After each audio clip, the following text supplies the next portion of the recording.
Bonjour à toutes et à tous et bienvenue. Donc on est au nom du groupe BPS, au nom de Cyril Brun, notre directeur général. On est ravis de vous accueillir dans nos locaux pour cette matinale dédiée à l'intelligence artificielle.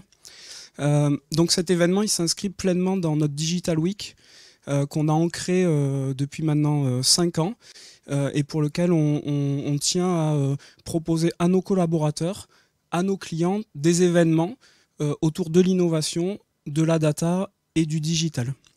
Donc je suis Cédric Charme, je suis directeur de la data et de l'IA à la BPS et donc je serai ravi ce matin d'animer cette conférence autour de l'intelligence artificielle. Il y a à peu près un an, pas tout à fait, c'était le 30 novembre 2022, il y a eu un événement assez marquant sur l'intelligence artificielle.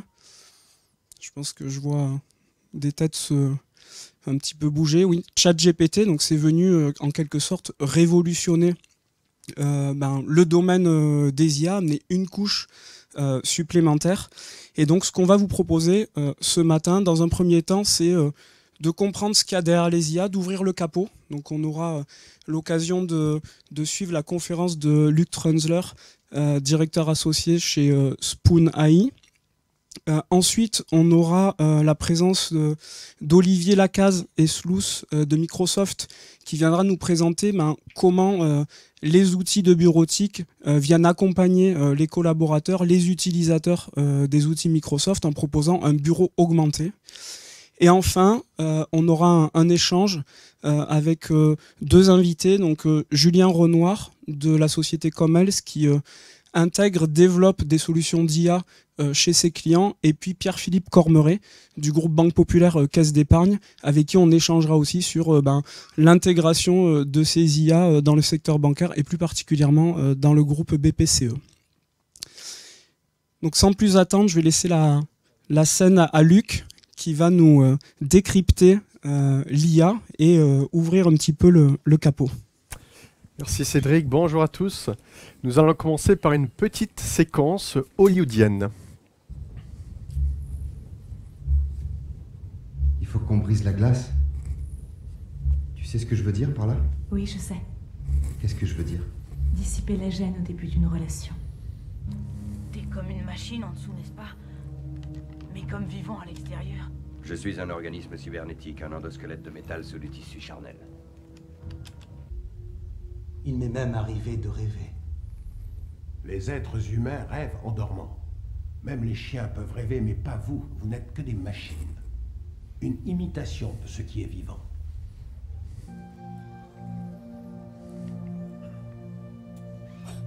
C'est une montre. C'est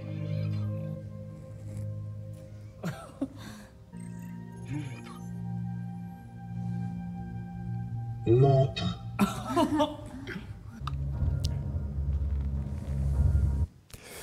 Le 7e art et tous les autres ont toujours vraiment stimulé avec beaucoup d'émotion notre imaginaire et aussi notre culture sur les nouvelles technologies, si bien que si aujourd'hui je prononce les mots intelligence artificielle, on est nombreux à projeter justement l'image d'un robot humanoïde. Alors beaucoup de scientifiques vous mettront en garde, à juste titre, contre cette projection anthropomorphique, car elle est à la fois dangereuse et incomplète, mais il faut quand même avouer que depuis tout temps, et notamment depuis l'avènement de l'informatique, nous n'avons cessé de façonner des machines à notre image et à nos capacités. Donc je trouve que c'est quand même aujourd'hui une bonne illustration pour démarrer une définition de ce qu'on attend aujourd'hui de l'intelligence artificielle. Comme le dit plus ou moins Will Smith, on peut voir l'IA comme une imitation, une simulation de nos capacités à la fois cognitives et sensorielles. Cette machine, ce robot par exemple, il a en effet une caméra avec laquelle il va pouvoir nous voir et percevoir son environnement. On va parler là d'une discipline de l'IA. Avec le micro, il va pouvoir aussi nous entendre. On parle là d'une autre discipline de l'IA qui est la reconnaissance vocale et cette capacité pour la machine de retranscrire notre voix au format texte. Texte que la machine peut aussi comprendre via une autre discipline qui est le traitement automatique du langage. La machine va ensuite nous répondre via de la synthèse vocale et il peut aussi, s'il est robotisé comme celui-ci, se mouvoir et interagir avec notre environnement. On parle de deux autres disciplines qui sont la navigation autonome et l'appréhension autonome d'objets. On a là pas toutes les disciplines de l'IA, mais en tout cas les plus populaires. Il y a énormément aujourd'hui d'applications dans notre quotidien qui utilisent ces différentes disciplines d'IA associées ou pas entre elles. Par exemple, si je prends le traitement automatique du langage, je vais avoir en effet plusieurs applications. Par exemple, on en a parlé rapidement tout à l'heure, les chatbots, les robots conversationnels, qui ont beaucoup été boostés, on le verra, par une nouvelle phase de l'IA, l'IA générative, avec notamment ici l'outil ChatGPT.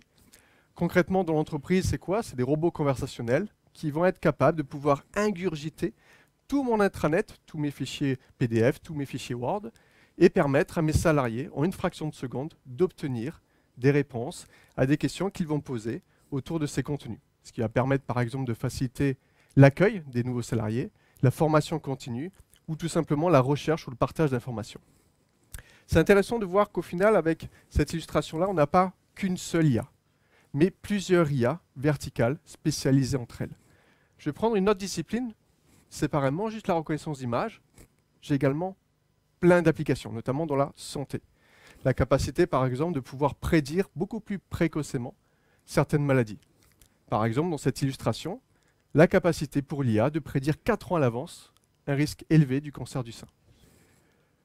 J'associe la reconnaissance d'image avec la navigation autonome.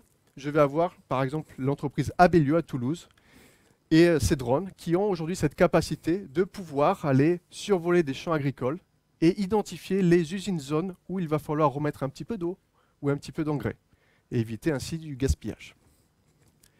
On va prendre la reconnaissance vocale qu'on va associer au traitement automatique du langage et avec de la synthèse vocale. Et là, je vais avoir aussi plein d'autres applications. Par exemple, les assistants vocaux dans les voitures. Aujourd'hui, c'est 70 millions de personnes aux États-Unis tous les jours qui utilisent cet outil pour parler avec leur voiture.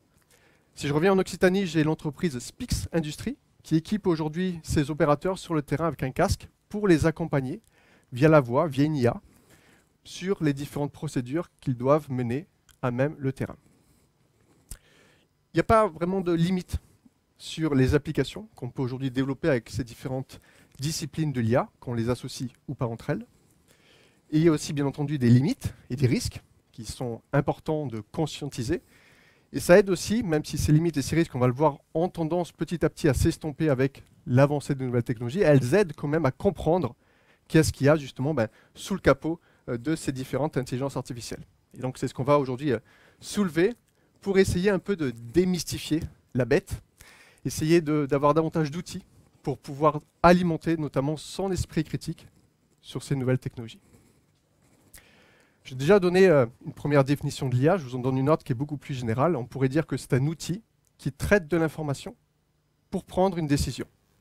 Ça revient un peu à définir l'informatique, dont les débuts remontent aux années 1940. On a donc traversé 3 grandes phases de l'IA. La première qui est l'IA déterministe, très robuste, on le verra.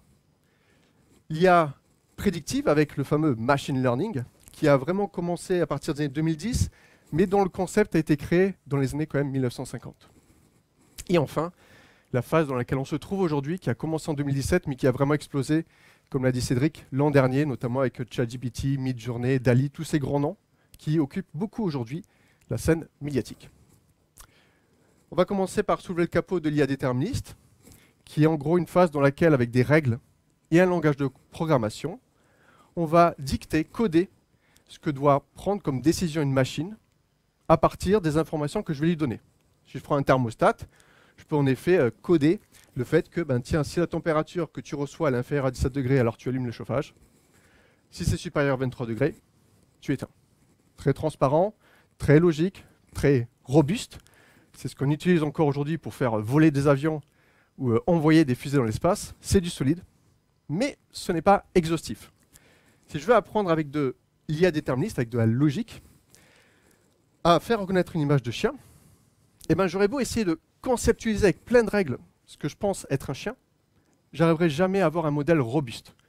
Malheureusement, il y aura toujours des exceptions. Je vais me retrouver avec un chien avec malheureusement 3 pattes, par exemple, ce ne sera pas un chien pour la machine, ou sans poils, ça existe, ou un autre mammifère qui a ces mêmes caractéristiques, mais qui, in fine, n'est pas un chien. Qu'on n'arrive pas, avec notre logique, à conceptualiser sur une machine quelque chose, on ne peut pas le mettre en œuvre avec de l'IA déterministe.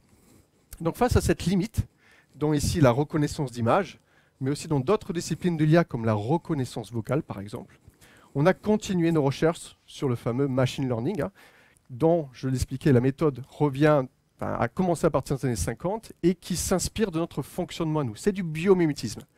On s'est en effet posé la question dans les années 50, comment ça se fait que dès notre plus jeune âge, avec juste 2-3 images de chiens, pouf, on arrive à reconnaître des chiens à vie, sans qu'on ait besoin de nous dire, attention, il faut que c'est 4 pattes, des yeux, une queue, une langue. Cette capacité extraordinaire de reconnaissance d'images humaines, on le sait, elle vient donc du fonctionnement extraordinaire de notre cerveau et plus précisément de nos réseaux de neurones, qu'on a donc essayé de comprendre et de copier sur une machine. On parle de réseau de neurones artificiels, qui est au cœur même, on va le voir, du machine learning, avec un problème qui est que, en fait, aujourd'hui, on ne sait toujours pas exactement comment fonctionne notre cerveau. Du coup, ce réseau de neurones artificiel n'est qu'une pâle copie de notre réseau de neurones biologiques. Et ce n'est pas uniquement avec 2-3 images de chiens, aujourd'hui, qu'une machine arrive à reconnaître un chien. C'est avec des milliers et des milliers d'images de chiens. C'est beaucoup moins performant que nous. Mais quand même, quelle est la magie derrière un réseau de neurones artificiels? Comment une machine peut arriver par elle-même à apprendre quelque chose que nous, humains, nous n'arrivons pas à conceptualiser avec notre propre logique? On va essayer de comprendre ça à travers un exemple que je vais présenter de façon assez caricaturale pour que cela soit accessible à tous. Et on va prendre l'exemple de l'algorithme de machine learning qu'utilise aujourd'hui La Poste pour détecter sur les enveloppes les codes postaux écrits à la main, pour router, sans intervention humaine, automatiquement, les lettres dans les bons centres de tri. On va voir comment on peut apprendre à une machine à reconnaître un 3. Comme pour les chiens, tout à l'heure, je vais avoir besoin de beaucoup d'images de 3, parce qu'on a tous notre propre façon d'écrire des 3. Et ensuite, je vais devoir le donner dans un format que la machine comprenne, donc dans un format numérique. Une photo de 3, c'est une image. Si je zoome sur cette image jusqu'au niveau du pixel et que je dis qu'un pixel blanc, c'est un 0, et qu'un pixel noir, c'est un 1, eh ben, je peux dire que mon image de 3, c'est une suite de plusieurs 1 et 0. Et si toute ma collection d'images de 3 fait 50 pixels par 50 pixels, je peux dire précisément que toutes mes images de 3 que je vais donner à manger à mon réseau de neurones sont une suite de 2500 1 et 0. Donc là, j'ai commencé à constituer la première étape, c'est mon corpus d'entraînement. Avant de regarder comment mon réseau de neurones va utiliser ça pour apprendre à reconnaître des 3, regardons déjà, ou rappelons-nous, comment fonctionne déjà un neurone de façon isolée. Ça va peut-être vous rappeler vos cours de chimie au collège. C'est un neurone biologique, à gauche, c'est les entrées, c'est les dendrites, à droite, c'est la sortie, c'est l'axione. Un neurone artificiel, ça fonctionne comme un neurone biologique. Ça prend en entrée, ici, mes 2500 1 et 0. Et ça va faire, vous verrez, 3 opérations très simples. Première opération, en fait, il multiplie chacune de ces entrées par ses coefficients synaptiques, qui sont propres à chaque dendrite de chaque neurone.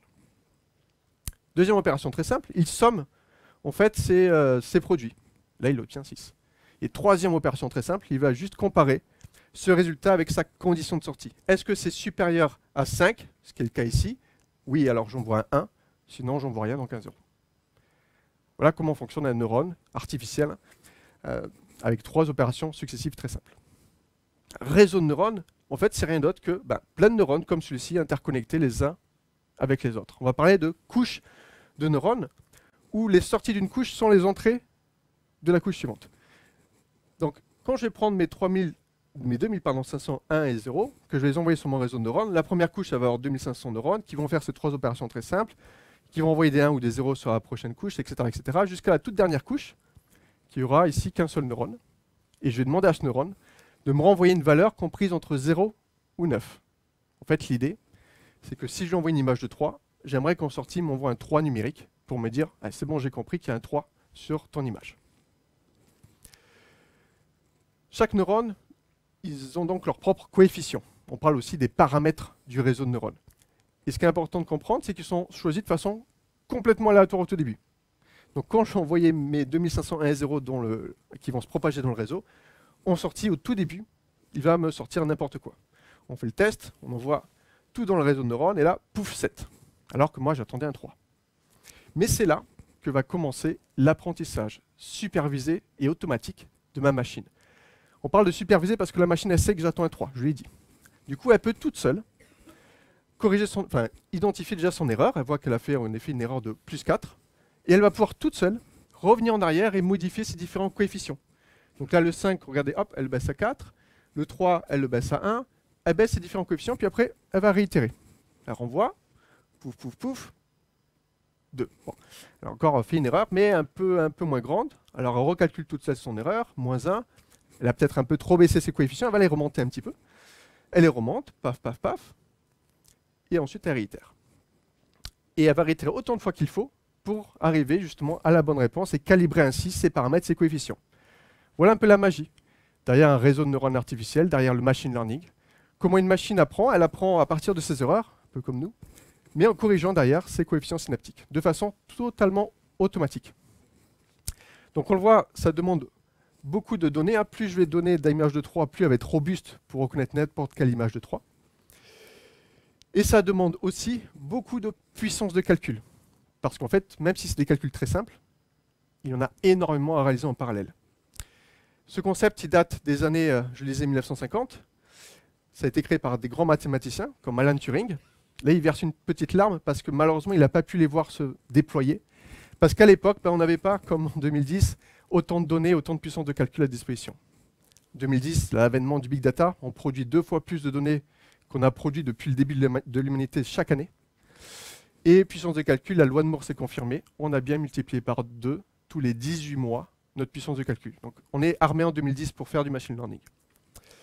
C'est très performant, ça permet de reconnaître des 3, des chiens, des voitures, des panneaux de signalisation, mais ça a aussi ses limites. Limites qui tendent à s'estomper, mais qui permettent encore une fois de bien comprendre le fonctionnement. Les limites, souvent, la principale notamment, elle vient du corpus d'entraînement. Et notamment, on parle de biais dans l'apprentissage.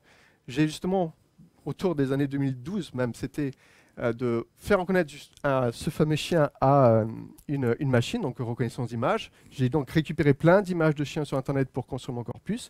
Et pour vérifier s'il était robuste, mon modèle, je lui ai montré des images de chiens qu'il n'avait jamais vues. Alors cette image de chien, il a reconnu qu'il y avait un chien. Cette image de chien, il a reconnu qu'il y avait un chien. Cette image de chien, il n'a pas reconnu qu'il y avait un chien. Alors pourquoi? Alors vous devenez peut-être.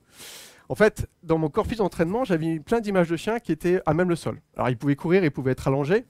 Ça pouvait être le sol d'une maison, le sol d'un jardin. Mais je n'ai pas pensé à mettre un chien dans le ciel.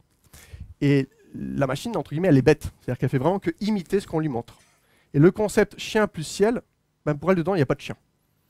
Elle n'a pas notre intuition, notre sens commun. Elle ne fait que répéter ce qu'elle voit dans son corpus d'entraînement, qui n'était du coup pas assez exhaustif. C'est pour ça que j'ai un biais dans mon apprentissage et que mon modèle, du coup, est en échec. Alors l'échec, là, il n'est pas dramatique, ça n'arrive pas souvent. Mais si j'apprends à ma voiture à reconnaître des panneaux de stop et que j'oublie dans mon corpus d'entraînement de mettre des stops qui ont par exemple été vandalisés avec des autocollants ou des stops voilà, où il y a beaucoup de neige dessus, et bien là, c'est un peu plus dramatique parce que la voiture risquerait de ne pas s'arrêter, la voiture autonome, à ce stop-là. Donc ça peut créer des erreurs aberrantes, ça peut aussi créer malheureusement des discriminations. Certaines populations qui ne seraient pas assez représentées dans des corpus d'entraînement. En résumé, pour ces 2 premières phases, on a l'IA déterministe, on l'a vu, très robuste, très prévisible, assez économe en énergie, mais avec des limites. Tout ce qu'on ne peut pas conceptualiser sur la machine, on ne peut pas le faire avec du déterminisme. En contrepartie, on a du coup l'IA prédictive, qui permet davantage donc, de simuler des capacités cognitives et sensorielles humaines. Ça consomme plus d'énergie, on l'a vu. Ce n'est pas explicable. J'ouvre la machine, je regarde le réseau de neurones artificiels, je suis incapable de dire pourquoi la machine a pris telle ou telle décision. Il faut que je remonte souvent justement au corpus d'entraînement pour essayer de comprendre justement est-ce qu'il y a eu des biais ou pas dedans. Passons désormais à la 3e, actuelle et dernière phase de l'IA, qui est donc l'IA générative, et comment une machine aujourd'hui peut générer du texte, du code, des vidéos, des images. À partir notamment d'une instruction en langage naturel, on parle de prompt. Par exemple, crée-moi une image de chien sous la pluie. Boum. Comment une IA est capable aujourd'hui d'un tel réalisme, d'une telle prouesse? C'est ce qu'on va essayer à nouveau de comprendre. À travers à nouveau un exemple, on va prendre justement l'exemple de ChatGPT, qui est l'outil qui a rendu célèbre cette dernière phase de l'IA. Donc on va essayer de voir comment une machine peut apprendre à générer une réponse textuelle dans le cadre d'une conversation que j'aurai avec la machine. On va voir, on n'a pas complètement changé la roue. On va passer par 4 étapes et les 2 premières seront les mêmes que ce qu'on a vu précédemment. C'est-à-dire que la première étape, je vais devoir collecter plein de données, alors pas forcément des images de 3 parce qu'on n'est plus du coup sur de la reconnaissance d'images, mais du texte. Et là, tant qu'à faire, pour récupérer le plus de texte, le plus d'écrit possible, je vais prendre tout le web. C'est ce qu'a un peu fait ChatGPT. Pour vous donner un ordre de grandeur du corpus d'entraînement de ChatGPT, Wikipédia, ce n'est que 3% de sa base d'entraînement. Je vais ensuite, une fois que j'ai collecté toute cette donnée, devoir la retranscrire avec des 1 et des 0, comme tout à l'heure, pour que mon réseau de neurones derrière puisse s'entraîner dessus. Ce que je vais faire du coup, c'est que je vais prendre l'alphabet, et à chaque lettre, je vais y associer une suite de 1 et de 0. On parle de vecteurs, des grands vecteurs, pour pouvoir bien illustrer toute la combinatoire qu'il est possible de faire avec un A, par exemple, pour construire des mots. Et je vais avoir donc différents vecteurs. Si je prends l'alphabet, les caractéristiques spécifiques au français et les chiffres, en fait, je vais me retrouver avec un vocabulaire de 40 vecteurs. Et avec ce vocabulaire-là, je vais aller prendre toutes les phrases que je vais trouver sur les différentes pages web et je vais les retranscrire avec cette suite de 1 et de 0. Par exemple, la phrase « Mon chat a mangé une souris », je vais la retranscrire avec une suite donc, de vecteurs. J'ai fini ma première étape, j'ai collecté ma donnée et je l'ai préparée pour mon réseau de neurones. Deuxième étape, je vais entraîner mon réseau de neurones. Je coupe les phrases en deux et je vais l'entraîner en fait à compléter des phrases. Je ne vais pas tout de suite m'attendre à ce qu'il me génère une chaîne de caractères, une souris. Il va apprendre à le faire caractère par caractère. Et on va être à nouveau là dans un apprentissage supervisé. Donc je vais lui dire, écoute, il faut que le premier caractère que tu apprennes ici dans cet exemple, c'est un espace. Donc c'est supervisé, donc comme tout à l'heure, même histoire.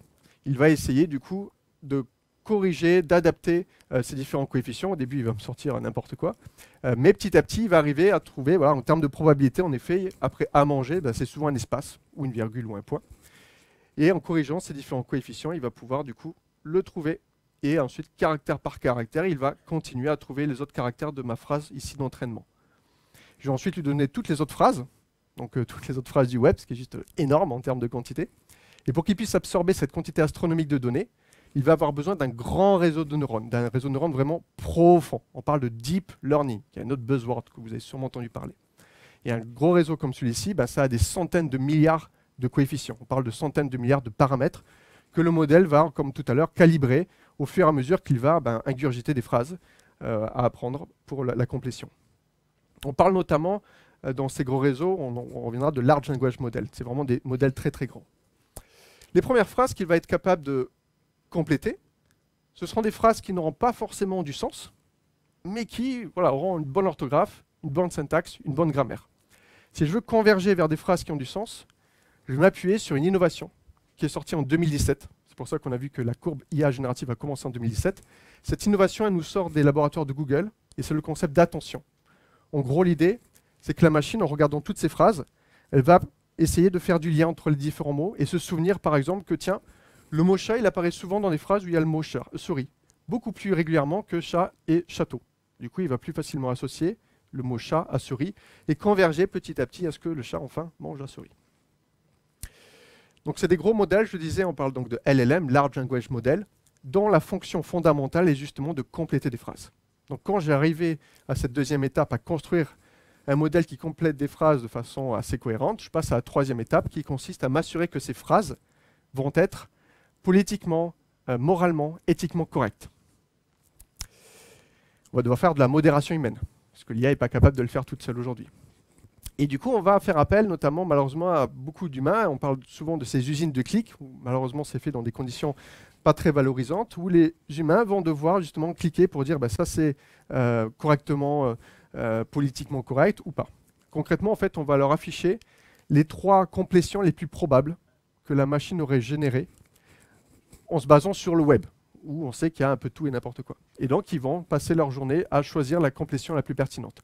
En faisant de la sorte, ils vont petit à petit museler le modèle et s'assurer qu'ils répondent de façon la plus neutre possible, sans prendre de position politique, sans prendre de position religieuse trop forte, par exemple. Quatrième et dernière étape consiste en fait à transformer un modèle qui complète des phrases en un modèle qui tient une conversation, qui répond. Aujourd'hui, si vous allez sur ChatGPT et que vous dites « le chat a mangé », il ne répondra pas « la souris ». Il ne va pas faire de complétion. Il va dire « ah non, j'ai pas compris, dans une conversation, c'est pas très juste. Pose-moi, donne-moi davantage d'informations. » Et c'est tout le but en fait de cette quatrième étape. Ce que vous ne voyez pas, c'est qu'en amont, on a rajouté un pré-prompt, une instruction, ce qu'on appelle aussi un prompt system, dans lequel on a initié un récit dont vous êtes le héros et où la machine tient une conversation avec vous. Et en fait, ce qu'elle fait, elle fait que compléter un récit. Voilà. Sa première question à l'humain, c'est « le chat a mangé ». Que réponds-tu ? Je réponds il semble que... Non, non. En fait, on retombe sur nos pattes. La machine ne fait que compléter à nouveau un récit. Si vous faites une autre question, elle va continuer à compléter ce récit-là. Donc on est toujours au final sur un modèle de complétion, mais voilà, on a avec cette petite instruction en amont fait une pirouette pour donner la simulation d'une conversation. Voilà donc comment, de façon très caricaturale aujourd'hui, LLM comme un ChatGPT aujourd'hui fonctionne. Comme dans la précédente phase, c'est bluffant, c'est puissant, pour ceux qui ont pu tester, mais ça a aussi ses limites. Donc on va regarder les principales limites qui aussi, encore une fois, ont tendance à s'estomper. Une première limite, c'est que le modèle, quoi qu'il arrive, il va répondre. Même s'il n'a pas la réponse, il va répondre, et ce, d'un ton très affirmatif et très convaincant. En début d'année, vous pouviez poser cette question-là. Quand est-ce que l'astronaute Luc Tronsler, mais vous aurez pu utiliser votre propre nom également, a marché sur la Lune lors de la mission Apollo 11 ? Et ChatGPT répondait, de ton affirmatif, l'astronaute de la NASA, il rajoutait même la NASA, Luc Tronsler a marché sur la Lune le 20 juillet 1969. Alors j'étais même pas né en 69. Mais voilà, un récit avec astronaute, Apollo 11, NASA, 1969, ben, tout ça, c'est pas trop déconnant en termes d'imitation de ce qu'a pu voir ChatGPT dans sa base d'entraînement. Vous aurez pu aussi poser 32 plus 45, il vous aurait répondu 78. C'est presque ça, c'était 77. Mais encore une fois, c'est un système où il n'y a pas de logique, il ne sait pas calculer. Du coup, il fait que imiter des formulations de calcul qu'il a vues dans son corpus d'entraînement. Ce qui est juste intolérable en 2023, hein, parce qu'une machine qui fait une erreur comme ça de calcul, ce n'est pas acceptable. Donc on parle là d'hallucination. En tout début d'année, OpenAI, qui est la société derrière ChatGPT, avait communiqué sur un taux d'hallucination. On était sur du 20%. C'est-à-dire que sur 10 questions, il y en avait 2 qui étaient fausses, mais données dans un ton très affirmatif, très convaincant, ce qui, pour des non-experts sur le sujet questionné, pouvait les duper. C'est arrivé par exemple à un avocat aux États-Unis qui avait préparé son procès avec ChatGPT et qui s'est fait humilier lors de l'audience parce que il avait cité des textes de loi qui n'existaient pas, que ChatGPT avait complètement halluciné, inventé, et il n'avait pas vérifié ses sources. Aujourd'hui, si vous faites un test et si vous voyez si vous avez ou pas marché sur la Lune, ça ne marchera pas malheureusement, parce qu'il y a des correctifs qui ont été heureusement apportés. Sur le premier cas, il y a des boucles de renfort qui ont été mises en place. On a renforcé le concept d'attention. On vérifie si Luc Tronsler il est vraiment à la NASA, ce qui n'est pas le cas, en tout cas aujourd'hui. Et pour la partie calcul, si vous faites un calcul, ChatGPT ne cherche pas à comprendre. Il ne va pas chercher dans ses réseaux de neurones, parce qu'il n'y a pas de logique.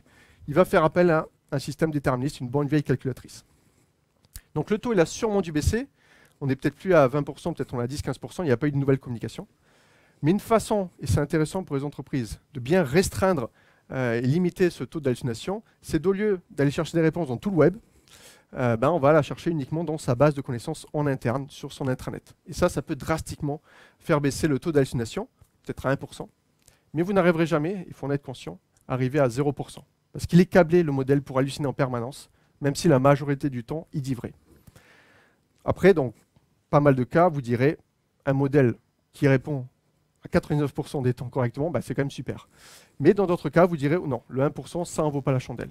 Et en tous les cas, il faudra bien sûr sensibiliser vos utilisateurs à ce concept d'hallucination et à cet esprit critique qu'il faut bien développer quand on reçoit des réponses. La deuxième limite, c'est plus un risque. Je ne vais pas trop la développer parce que je pense qu'elle sera plus abordée notamment dans la table ronde. C'est les sujets sur la sécurité et la confidentialité des données. On en parle beaucoup, c'est important. Le sujet, moi, je le vois de la façon suivante. En fait, sur vos salariés, il y a deux possibilités. Soit vous leur laissez accès, en effet, à ChatGPT, par exemple en ligne, pour qu'ils génèrent leur propre contenu. Soit vous bannissez l'accès et vous leur donnez un accès plus sécurisé sur un cloud privé, par exemple, ou un serveur, où votre DSI, votre DPO vont pouvoir sereinement mettre en place les bonnes pratiques.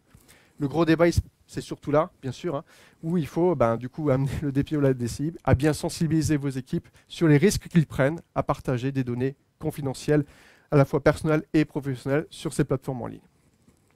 Je vais surtout donc me concentrer sur une dernière problématique, qui est celle de la propriété intellectuelle, qui fait aussi beaucoup de bruit actuellement. On s'est rendu compte que beaucoup de fournisseurs de LLM ont entraîné leur modèle en prenant des données qui étaient protégées par le droit d'auteur sans demander l'autorisation de l'auteur. Ça, c'est pas bien. Il y a des plateformes comme Getty Images qui, du coup, ont plein d'œuvres justement protégées par le droit d'auteur, des photos notamment, avec des filigrammes, pour bien montrer que c'est protégé. Ils se sont fait piller beaucoup de ces données-là, malgré le filigrane, qu'on a retrouvé du coup dans des images générées, c'est pour ça qu'on a compris d'où ils venaient. Et du coup, Getty Images, comme d'autres plateformes, sont en procès aujourd'hui avec pas mal de fournisseurs de LLM.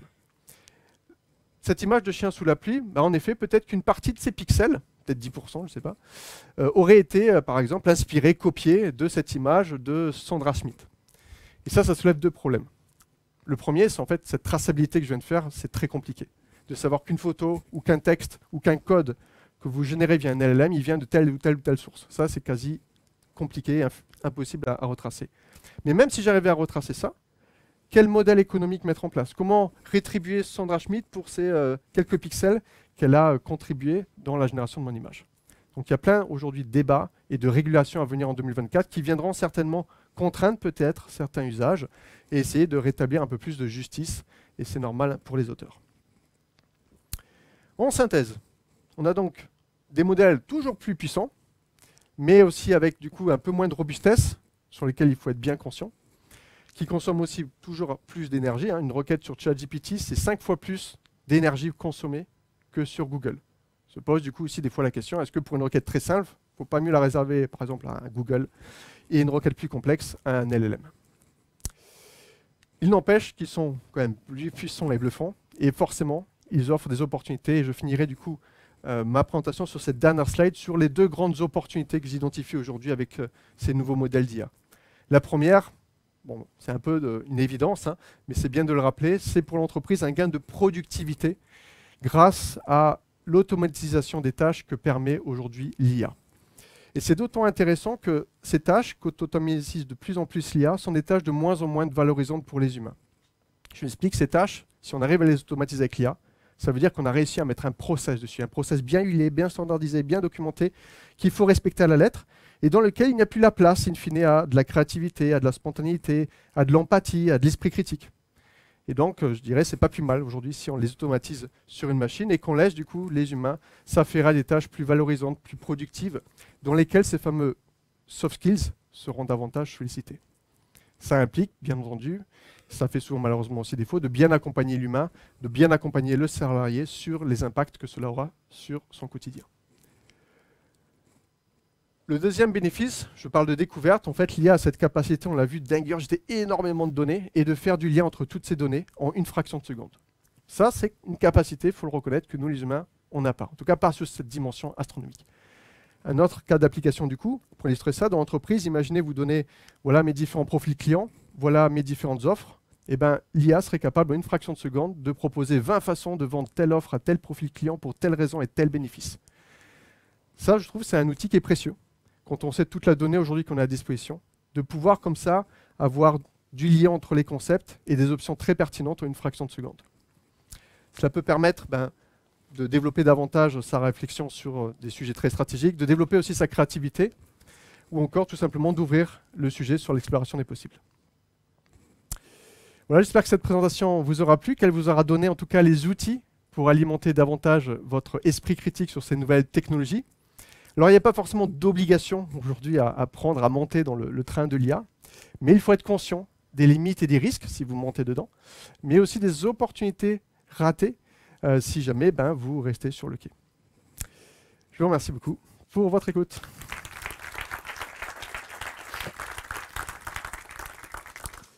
Et je reste à votre disposition si vous avez des questions. Merci Luc pour tous ces éclairages, voir exactement ce qu'on a derrière l'IA, derrière les IA, et puis comprendre les différentes technologies, différentes approches. On va ouvrir une petite session de questions, si vous avez des questions. On va faire tourner des micros.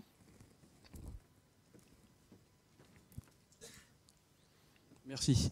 Vous avez dit que... Enfin, j'ai une question et suivi d'une deuxième question. Est-ce que ChatGPT, par exemple, ou un autre outil de ce genre, s'auto-alimente de ses propres réponses dans sa base ? Je veux dire par là, est-ce que derrière, si c'est le cas, il n'y aurait pas un risque un peu d'uniformisation des réponses puisque s'il va puiser dans une base dont il a auto-alimenté par ses propres réponses précédentes, est-ce qu'on ne risque pas à un moment donné d'avoir ce risque d'uniformisation des réponses? Vous voyez ce que est-ce que j'exprime bien la question? Aujourd'hui, de ma connaissance, ça évolue tous les jours. Ce que je dis aujourd'hui, déjà, est peut-être plus vrai parce qu'il y a eu des nouvelles ce matin qui auront pu tomber. Mais de ma connaissance, aujourd'hui, il n'apprend pas de nos requêtes. Mais il y a un suivi des logs. C'est-à-dire que tout ce que vous dites, peut être analysé. Et justement, il y a plein de gens qui font des calculs et il n'y a pas de bonne réponse. On va apporter des correctifs. et en apportant du coup des compléments dans la base de connaissances, il peut y avoir des biais humains dans les apports qu'on fait dans cette connaissance et on peut en effet converger avec ces risques que vous énumérez. D'accord, merci.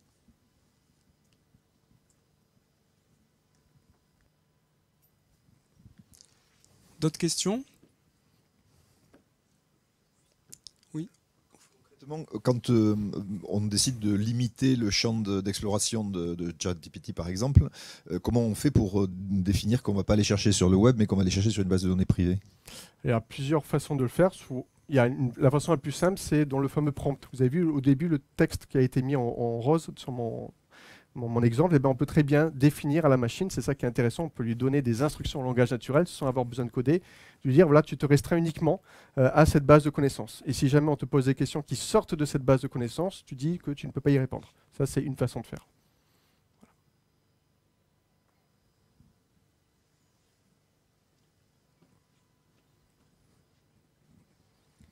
Bonjour, moi j'avais une question sur les LLM. Puisqu'en fait, c'était des personnes qui contrôlaient les réponses, les hallucinations. Et du coup, je me demandais comment étaient briefés ces LLM et est-ce que les personnes qui travaillaient dans ces entreprises pouvaient pas à un moment se décider de faire déjouer la machine?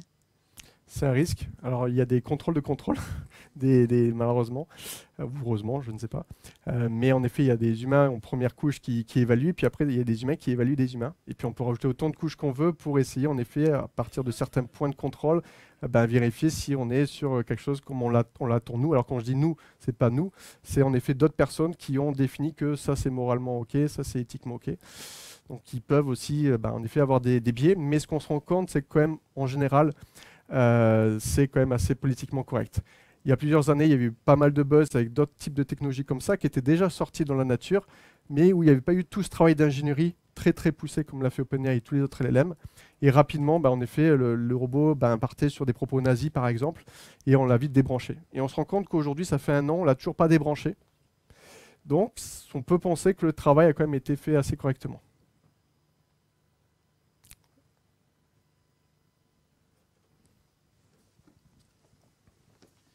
Bonjour, ce matin j'étais en voiture, je venais de Montpellier et j'ai écouté Xavier Niel sur France Inter qui précisait la naissance de Qt AI. Aujourd'hui, ma question, ça serait OpenAI, les Américains, peut-être éventuellement les Chinois, mais on connaît moins ce qu'ils font, ont beaucoup d'avance.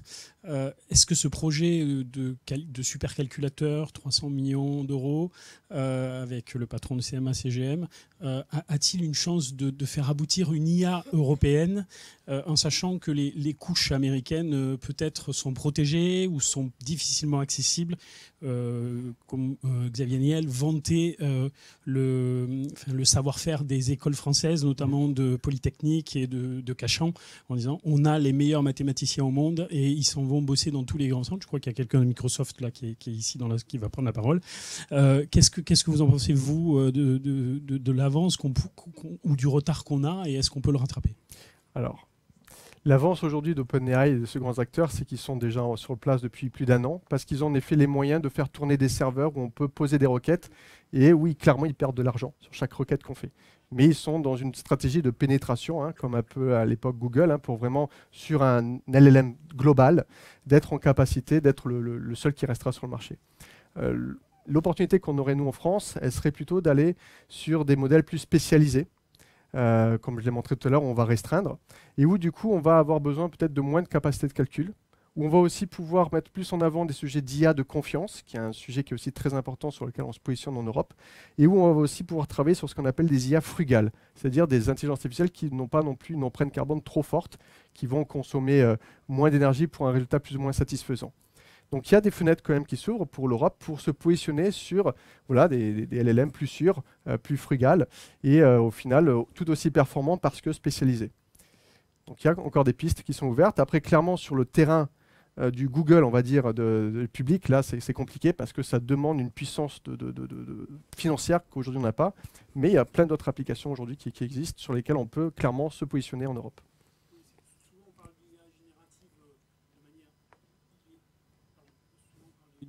l'IA générative générique en fait, Oui. générique. Et derrière l'IA, dans tous les métiers des chefs d'entreprise qui sont ici ou tout ce que contient la France, il y a des IA spécifiques à chaque métier. On n'en parle pas assez de ça.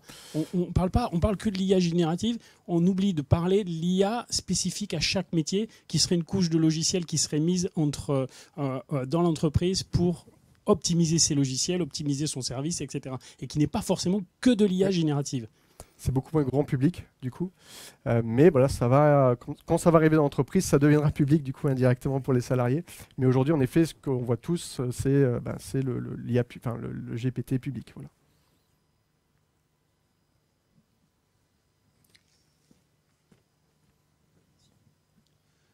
Donc vous avez évoqué le problème de propriété intellectuelle concernant les données d'entrée de ce LLM, mais quid des données de sortie? Il y a des questions là-dessus sur qui est propriétaire du résultat. Est-ce que c'est le propriétaire, on va dire, de l'IA générative? Est-ce que c'est la personne qui a demandé un résultat, etc. Aujourd'hui, si vous générez sur Midjourney ou DALL-E, c'est DALL-E, Midjourney, le propriétaire de la donnée. Voilà. Donc il faut, mais pour l'instant, il n'y a pas. Bon, j'en génère, hein, mais voilà, et je les publie sans vigilance peut-être. Hein, mais c'est un sujet clairement qui doit être encore débattu. Mais aujourd'hui, en tout cas, dans les politiques de confidentialité, c'est la propriété de ces générateurs-là. Il faut en être conscient, mais pour l'instant, je n'ai pas vu de procès, je n'ai pas vu d'impact, parce que ça pourrait aussi se retourner contre eux, parce qu'in fine, voilà, ils n'en sont pas non plus complètement propriétaires. Donc c'est vraiment un sujet qui est très flou actuellement. Moi, ça me rappelle l'Eldorado à l'époque, quand il y avait le téléchargement sur Internet de films, de vidéos.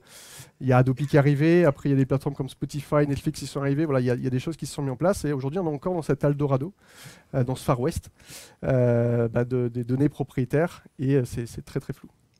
Du coup, ça ouvre aussi des problématiques concernant l'export-contrôle des données. Parce que du coup, le fait de poser une question sur un LLM peut être un export de connaissances, et la réponse elle-même peut être aussi un export de connaissances si le propriétaire est en dehors de la France, par exemple. Voilà. Tout à fait. Il faut s'attendre, 2024, certains parlent de douche froide sur ces sujets-là, mais il faut bien commencer par l'exploration, et cette douche froide, entre guillemets, elle sera dans la régulation, pour établir justement plus de justice sur ces sujets d'auteur.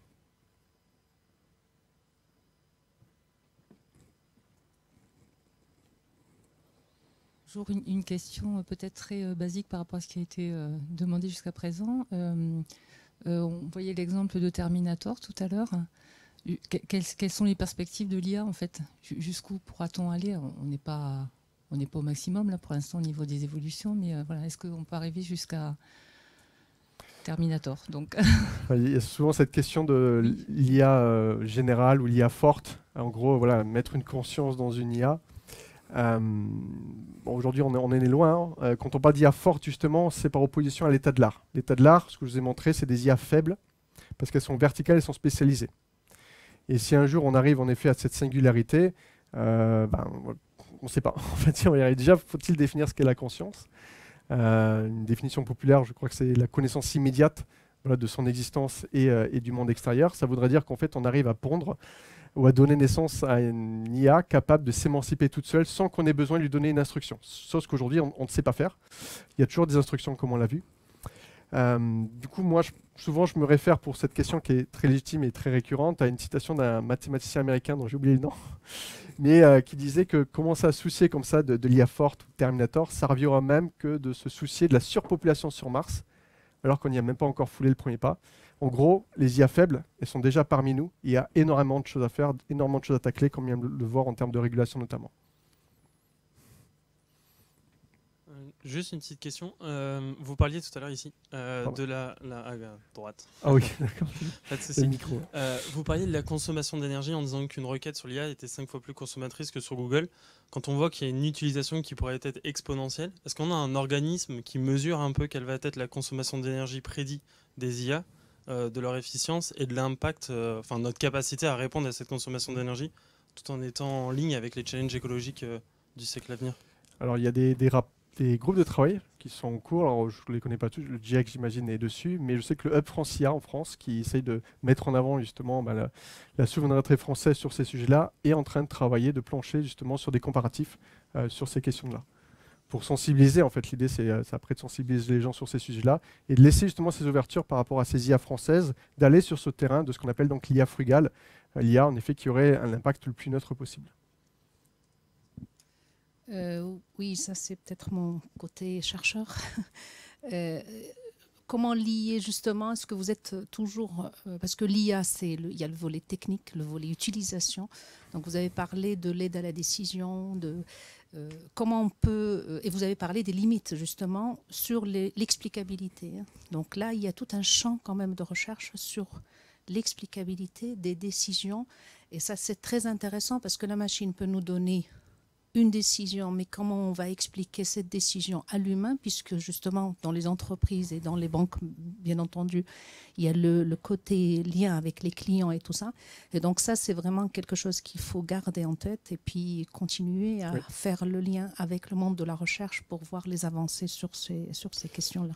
Et bien entendu, pareil sur l'économie d'énergie aussi. Hein. Donc déjà au niveau des calculs, on parle de puissance de calcul, mais le calcul, ça génère aussi justement beaucoup de consommation d'énergie. Oui. Et donc, quid de ce qu'on est en train de voir aussi en termes d'économie, d'écologie. Voilà. Donc, tout ça, c'est des questions qu'il faut éventuellement, je veux dire obligatoirement avoir en tête et garder le lien avec le monde de la recherche sur ces questions. Bien sûr, oui. J'ai encore vu ce matin un article justement d'une entreprise très... proche d'un laboratoire de recherche sur ce question d'explicabilité. Comment tu as trouvé cette réponse-là? Je voyais des schémas où l'IA montrait un arbre de décision, où elle expliquait, elle arrivait à décoder un peu son réseau de neurones, mais c'est encore de l'exploration. Mais c'est en effet très important, parce que si on veut mettre ça dans un environnement demain, il faut qu'on comprenne toutes les décisions. Oui, bonjour. Donc là, on comprend bien que ça démarre. Je pense qu'on utilise tous un peu ChatGPT pour voir ce qu'il est capable de nous répondre et pour l'effet, comme vous disiez, bluffant ou waouh. Moi, plus concrètement, j'aimerais savoir si aujourd'hui, il y a des exemples concrets d'utilisation dans le monde professionnel de ChatGPT. Donc il y a plusieurs choses qui ont déjà été lancées. Alors c'est souvent, moi ce que j'ai pu voir, mais justement les présentations qui viendront ensuite vous donneront des exemples encore plus concrets. Je vous en donnais juste un qui me vient comme ça spontanément à l'esprit, Carrefour, qui a lancé quelque chose qui n'était pas très risqué entre guillemets, c'était de pouvoir créer des recettes avec les différents aliments que vous pouvez acheter au Carrefour. Donc voilà, j'ai ça, j'essaie ça, donne-moi différentes recettes. Justement ces fameux liens entre les données et la capacité de donner des options pertinentes en une fraction de seconde. Donc là c'est un exemple dans lequel il n'y a pas trop de risques parce que j'expose pas des données personnelles côté Carrefour. Hein. C'est pas les données de Carrefour, c'est des données assez publiques. Sur un sujet qui n'est pas dramatique trop en soi, ça pas, voilà, il y a peu de risques d'intoxication, j'espère, dans les recettes qui vont être générées. Mais voilà, donc bon, c'est un premier exemple qui vient, mais il y en a quand même pas mal qui ont été lancés. Microsoft pourra sûrement vous les démontrer.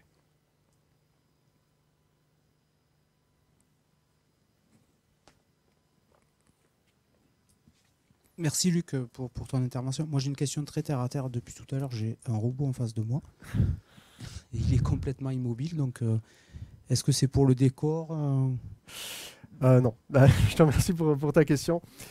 Vous avez peut-être vu, il y a Pepper, là il dort pour l'instant, mais on va le réveiller. Pepper, c'est une fierté française. C'est un robot qui a été construit il y a plusieurs années par Aldébaran, qui a été ensuite racheté par le géant japonais SoftBank. Je parle de fierté française parce que ça reste toujours aujourd'hui le robot humanoïde le plus vendu dans le monde, 20 000 unités. Alors à l'échelle de la robotique humanoïde, c'est énorme, hein, 20 000 unités. Il n'est plus produit, mais il est toujours opérationnel. Et en effet, je vais l'allumer. Donc il va se réveiller petit à petit.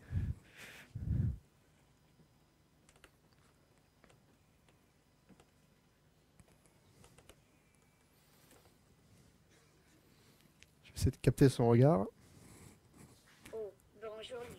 Il faut que je prenne le micro peut-être pour vous entendiez. Ouais, merci. Bonjour Pepper. Ah, c'est bon? Si longtemps. Bonjour Pepper, alors je ne suis pas tout seul. Oh oui, il y a du beau monde aujourd'hui. Bonjour à tout le monde. Que puis-je faire pour toi Luc? Qu'est-ce que tu as d'installé aujourd'hui? Limerir m'a connecté à ChatGPT afin que tu puisses me poser tout type de questions. Donc Limerir, c'est l'école informatique et robotique de Perpignan qui nous a mis donc à disposition aujourd'hui ce robot. Et là, vous voyez, concrètement, il vient de faire de la reconnaissance faciale, première brique de l'IA. Il vient de retranscrire ma voix en texte, reconnaissance vocale. Il vient de comprendre ce que j'ai dit, traitement automatique du langage. Et il vient de me répondre, synthèse vocale. Tout ça, normalement, ça n'a plus de secret pour vous. Je peux te poser du coup tout type de questions? Tous les types de questions, oui. ChatGPT trouvera toujours une réponse. Ben, c'est top, merci. Mais j'aimerais bien que l'audience ici en profite. Qu'est-ce que tu en penses? Oui, tout à fait. Luc, je me propose de vous accueillir près du buffet où vous pourrez venir librement converser avec moi grâce à ChatGPT. Bon, ben, c'est super. Du coup, la boucle est bouclée de la théorie à la pratique. Ne ratez pas donc l'opportunité pendant le buffet d'aller parler à Pepper et indirectement à ChatGPT. Et pour ma part, encore un grand merci pour votre écoute.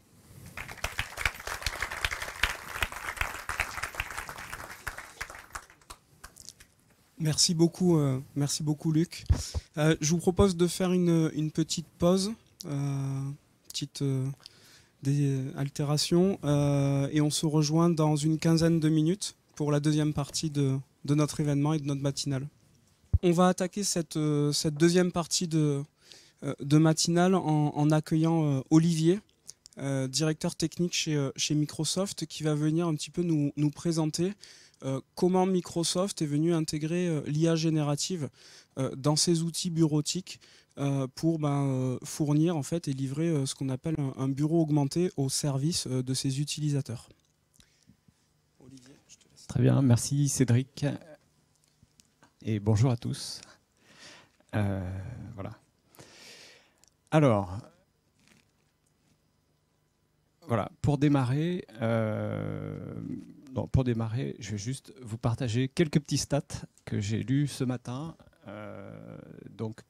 Ça fait référence à des questions qu'il y a eu dans la salle, notamment sur le taux d'utilisation de ChatGPT. Donc on est autour de... Enfin, il y a à peu près 70% des Français qui ont entendu parler ou qui utilisent ChatGPT. Dans les stats, on a à peu près aussi 70% des Français qui se sentent pas accompagnés ou pas suffisamment sachants par rapport à toutes ces techniques d'IA. Et la dernière stat qui est plutôt amusante, c'est qu'il y a 70% des utilisateurs qui utilisent ChatGPT en entreprise qui ne le disent pas à leur hiérarchie. Voilà. Je m'arrête avec les stats. Alors, je vais vous parler un tout petit peu de la partie partenariat OpenAI et Microsoft, parce qu'en fait, l'histoire a démarré 2017-2018 entre donc OpenAI qui travaillait sur les modèles et Microsoft qui fabriquait l'infrastructure pour faire tourner ces modèles. Et pourquoi? Parce que, en fait, comme Luc l'a très bien présenté tout à l'heure, en fait, pour entraîner ces modèles, il faut quasiment le volume de données d'Internet en 2021. C'est avec cette base-là qu'on utilise nos modèles. Et donc on voit très bien qu'en fait, cette donnée-là, elle ne peut pas tenir dans la mémoire d'une machine. Et donc, pour pouvoir entraîner des modèles avec ces volumes-là, eh bien, il va falloir découper la donnée sur des petits bouts qui tiennent sur des machines. Il va falloir découper les modèles pour être capable de traiter des petits bouts de données. Il va falloir après faire en sorte de réconcilier, dire tiens, moi j'ai été entraîné sur tel petit bout et toi tu as quelle donnée, tu as quel morceau. Voilà. Et donc derrière, pour pouvoir faire tout ça, il y a de la recherche et développement pour construire des pipelines de découpage de la donnée, de découpage des processeurs, de dire tiens, je vais mettre tel bout de donnée sur tel bout de processeur. Et puis après, ça nécessite une puissance machine très très importante pour aller calculer et entraîner ces machines. Et donc juste pour vous donner un ordre de grandeur, la machine qui a été construite pour entraîner ces modèles, c'est le 5e plus gros ordinateur mondial, voilà, au niveau de Microsoft. Donc ça, c'est dans la phase qu'on appelle d'apprentissage, donc jusqu'à ce que le modèle soit fabriqué. Une fois que le modèle est fabriqué, ce qu'on fait, c'est qu'on passe dans une phase qui est inférence, c'est-à-dire en gros, c'est du question-réponse. Mais là, le modèle n'apprend plus, on n'est plus en phase d'apprentissage, on est en phase d'utilisation. Et donc, ce que nous, on propose comme service, c'est peut-être ce qu'il faut retenir, je pense, de tout ce slide, c'est que nous, on vous met à disposition les modèles dans notre environnement Azure, mais ces modèles, en fait, ils ne sont plus entraînés sur vos données. La propriété intellectuelle, elle appartient à nos clients, donc elle n'appartient plus à nous, et les données qui sont mises dans ces modèles une fois qu'on les utilise, en fait, ce sont les vôtres. Hein, et donc, voilà, c'est ce qui est expliqué sur la partie gauche là, du slide. On rentre dans un mode qui est compatible à une utilisation en entreprise. Et puis sur la partie gauche, voilà, c'est tout ce que Luc a expliqué sur la partie entraînement du modèle. On va fine-tuner le modèle au moment de l'apprentissage pour lui expliquer qu'il y a certaines choses qu'il ne faut pas faire. Donc vous trouverez des principes d'éthique. Par exemple, si vous posez des questions sur Donald Trump ou Macron ou des blagues sur les blondes, nos modèles, en tout cas sur Azure, ne vous répondront pas parce qu'il y a ces principes de transparence, d'équité qui sont développés pour finaliser ces modèles. Alors, on met aussi des modèles open source à disposition dans Azure, hein, donc vous pouvez utiliser éventuellement ces modèles-là. Et pour répondre à la question qui a été posée tout à l'heure, on peut faire du fine-tuning, c'est-à-dire que sur des modèles qui ont déjà appris complètement les structures du langage, de compréhension, etc., on peut dire, voilà, je vais donner des données spécifiques pour les entraîner à comprendre un contexte. Et c'est un tout petit réentraînement sur des données très particulières, donc ça peut être un cas précis à une entreprise. Voilà, et donc tout ça en respectant, alors c'était aussi une question, hein, en essayant de respecter nos objectifs de sustainability. C'est-à-dire que Microsoft s'est engagé à être carbone négative, c'est-à-dire ne plus avoir d'émissions, d'impact carbone sur la planète au niveau de 2030, pareil, restituer plus d'eau qu'on en consomme, d'avoir une politique aussi zéro waste, c'est-à-dire de recycler, et on commence à mettre ça dans nos data centers, d'être capable d'avoir une économie circulaire, et puis de construire un ordinateur planétaire, donc là pour partager des données au niveau de la préservation de la planète avec nos clients. Voilà. Le décor étant planté, il y a deux utilisations principales de ces modèles. Ce qui est figuré en bas, c'est Azure, donc c'est principalement la partie cloud avec les outils qui vous permettent d'aller construire les solutions. Et puis, il y a la partie haute, c'est le produit qu'on appelle Copilot, c'est-à-dire où nous avons réalisé l'intégration de ces moteurs d'intelligence artificielle dans nos produits Microsoft. Et donc, c'est ce que je vais vous démontrer après, quelques petits cas d'usage. Voilà. Mais vous pouvez faire la même chose. En fait, l'idée de montrer, d'opposer cette vision-là, c'est qu'en réutilisant les outils qui sont mis à disposition sur la partie basse, vous pouvez construire la même chose avec vos applications. Alors, pour démystifier un tout petit peu le fonctionnement de Copilot, il y a en gros 3 briques. Il y a un moteur de LLM, un moteur d'IA. Il y a en front, c'est ce qu'on appelle Microsoft 365 Apt, c'est la restitution de la question ou du flux dans l'interface utilisateur. Et puis en coulisses, on a ce qu'on appelle Graph, qui permet d'aller collecter toutes les données qui sont utilisées par l'utilisateur. Et donc, par exemple, Graph, c'est ce qui permet de savoir que si je travaille sur un document PowerPoint depuis mon PC au bureau, et qu'après j'enchaîne, que je travaille sur ce même document PowerPoint depuis mon téléphone portable parce que je rentre en train, et qu'à la maison, je vais prendre mon Mac et que j'utilise aussi un PowerPoint, en fait, Graph, il a toute cette séquence d'utilisation. Il sait que c'est moi qui l'ai fait. Il sait que je travaille sur ce document. Et en fait, en compilant toutes les données de toutes les interactions, on est capable d'alimenter en fait un contexte entreprise au niveau du moteur de données.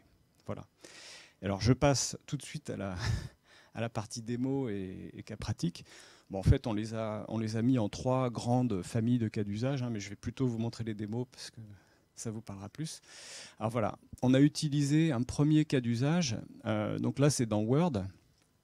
On a essayé de travailler sur un accord de télétravail. Donc on peut imaginer qu'il n'a pas du tout été utilisé dans l'apprentissage des modèles, etc. Mais on va lui poser des questions sur ce document qu'on a téléchargé depuis Internet. Donc vous voyez en haut, sur la partie gauche, là, droite, il y a un petit bouton qui s'appelle Copilote, qui va permettre d'ouvrir une interface et d'aller requêter sur ce document. Donc c'est un document qui fait 12 pages, et on lui dit « Fais un résumé en 3 points, en français ».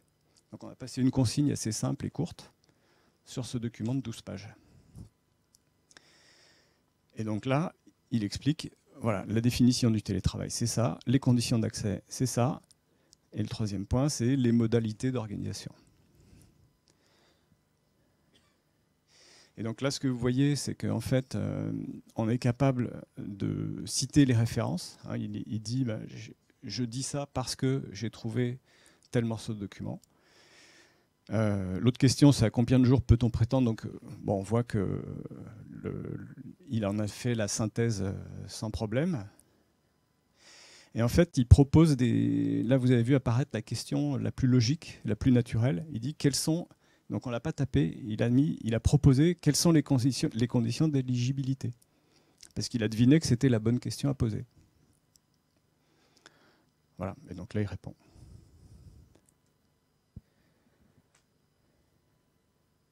Donc là, après, on peut lui demander de retravailler, de le faire sous forme de liste.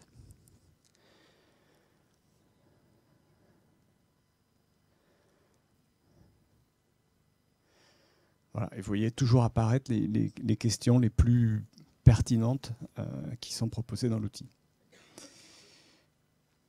Voilà, ça je pense que c'est tout. Voilà, avec la première démo. Donc ça c'est un cas d'usage assez simple. Alors on a un deuxième cas d'usage. On avait travaillé autour des cas sur du recrutement en se disant mais comment ces outils peuvent nous aider à lancer une campagne RH. Alors premier cas, c'est j'ai une page blanche. Je voudrais faire une annonce. Donc, pareil, je vais ouvrir l'interface. Et voilà, génère une offre. Un prompt très simple. Donc, ça prend 20 secondes à taper. Et l'outil va générer une offre assez détaillée.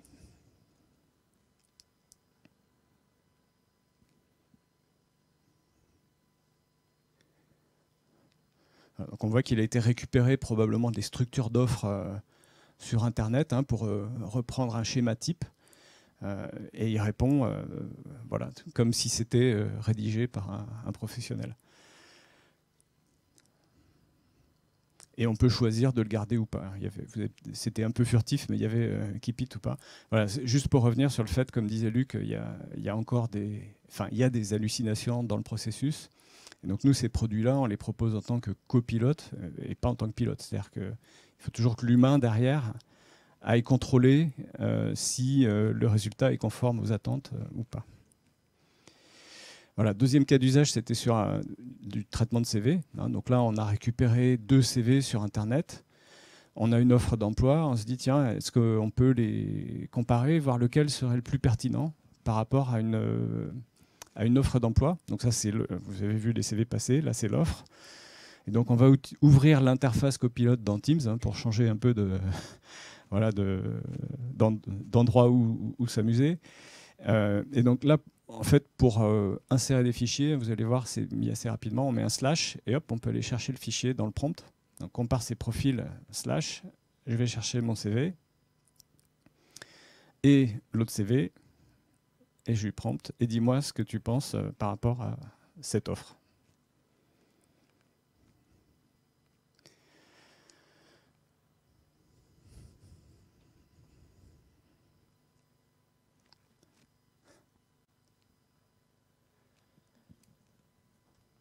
Voilà, donc là on voit qu'il a analysé le premier et il nous dit, bon, ben, en gros Marie Beethoven correspond, l'autre CV correspond, et donc il faudrait certainement aller rencontrer ces deux candidats parce que c'est des bons candidats.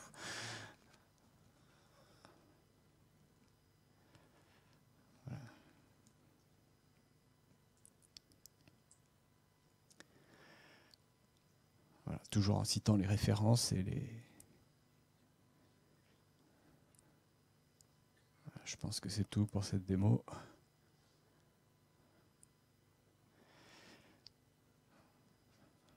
Voilà, donc il rappelle ses sources, mais bon, comme on les a passées, c'est pas forcément intéressant dans ce cas-là. Troisième petite démo, c'était sur créer une présentation PowerPoint. Donc là, on se dit, bon, on veut aller sur un aspect graphique. Et donc, on va reprendre un cas d'usage où on prend de mémoire un document sur le télétravail. Et puis, on va essayer de lui demander de nous faire une présentation un peu plus présentable que les 12 pages de document. Donc voilà, à ce stade... Alors voilà, à ce stade chez nous, on était au tout début du déploiement, hein, donc il n'y avait pas encore l'intégration d'éléments graphiques, mais on voit que déjà il est capable de découper, scinder, présenter sous forme de tableau.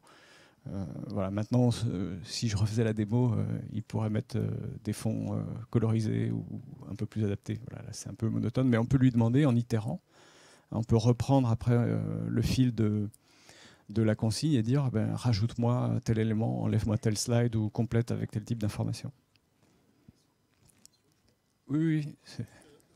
Pour le fichier Word, vous avez montré au début, est-ce que ça traite aussi les tableaux et les schémas? Alors ça, c'est une très bonne question. Au début, on ne savait pas très bien faire. Parce que en fait, il faut que le tableau ou les figures, les images par exemple, soient d'abord compréhensibles par de l'IA, et donc il faut les vectoriser. Bon, maintenant ça a été rajouté depuis une semaine, donc on sait le faire. Voilà. Mais sinon, il y a dans en fait, l'autre mécanisme que je ne vais pas détailler aujourd'hui parce que ce n'est pas l'objectif de la présentation. Mais dans Azure, vous pouvez tout à fait construire votre base documentaire. Moi, je l'ai fait d'ailleurs sur mon poste. J'ai pris 2 documents des actes notariés et j'ai connecté mon moteur ChatGPT dans Azure sur cette base-là. Et je lui requête mon document notarié.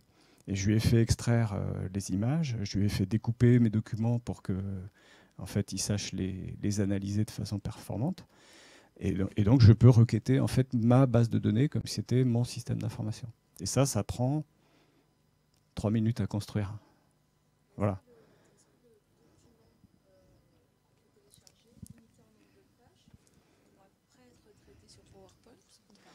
Alors, oui, il y a des tailles limitantes de prompt. Mais en fait, vous avez peut-être vu dans les annonces de la semaine dernière qu'on a mis à disposition des moteurs GPT-4 Turbo notamment, où là, on peut envoyer des quantités de données assez phénoménales. Donc, en pratique, on est plus limité. Même si ce n'est pas conseillé de le faire, parce qu'après, en fait, plus le document est long, plus le temps de traitement est important, et plus après, la référence elle va être énorme. Alors que vous, ce que vous voulez en tant qu'utilisateur, c'est qu'on vous dise...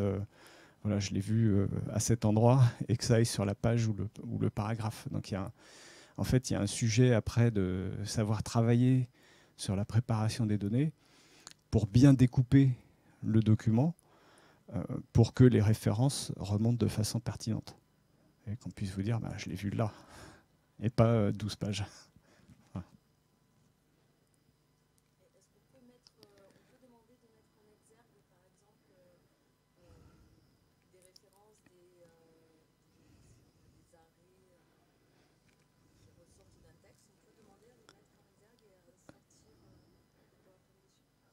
Oui, oui. Enfin, il n'y a pas de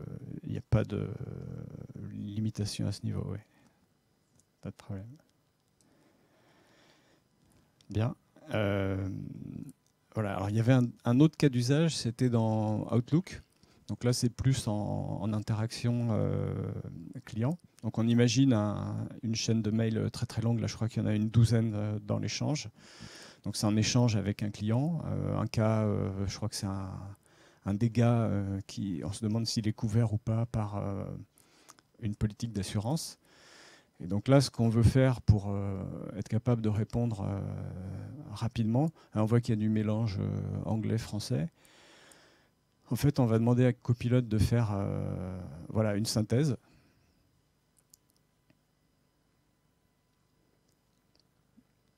Voilà, donc avec une consigne, répondre en français. Donc là, on ne s'embête même pas au niveau du prompt, on donne juste en gros la teneur du message. Et après, on va voir un peu plus tard, on peut lui demander d'appliquer un ton de réponse. Donc là, voilà, je viens de prendre. Donc c'est une réponse là qui est spontanément plutôt formelle. Hein, je viens de prendre connaissance de la réclamation d'Alex, etc. Bon, il a compris tout de suite qu'il y avait un problème sur une police d'assurance. Et là, on va chercher dans le ton. On dit, je voudrais informel. Et on peut choisir aussi la taille, hein, mais voilà, on a changé informel et on régénère la réponse.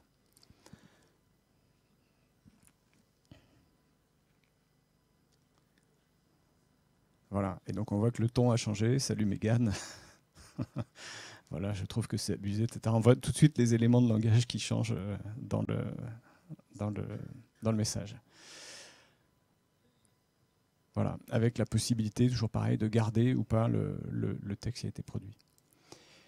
Voilà, et puis j'ai un dernier petit cas d'usage autour de Excel, où là, on va demander en fait à Copilot d'aller analyser des données et proposer des choses voilà, dans l'analyse de données. Donc là, vous voyez, tout est préconstruit. En fait, on est en mode clic-bouton parce que l'IA sait proposer des choses. Voilà, donc là, il propose des indices sur la façon de présenter les données. Voilà, bon, alors on peut les ajouter. Ça permet de créer dynamiquement aussi un tableau croisé dynamique. Hein, vous allez voir après qu'il a généré ça un peu plus bas. Voilà, on a le TCD avec les images. On n'a pas eu besoin de le créer et c'est utilisable immédiatement.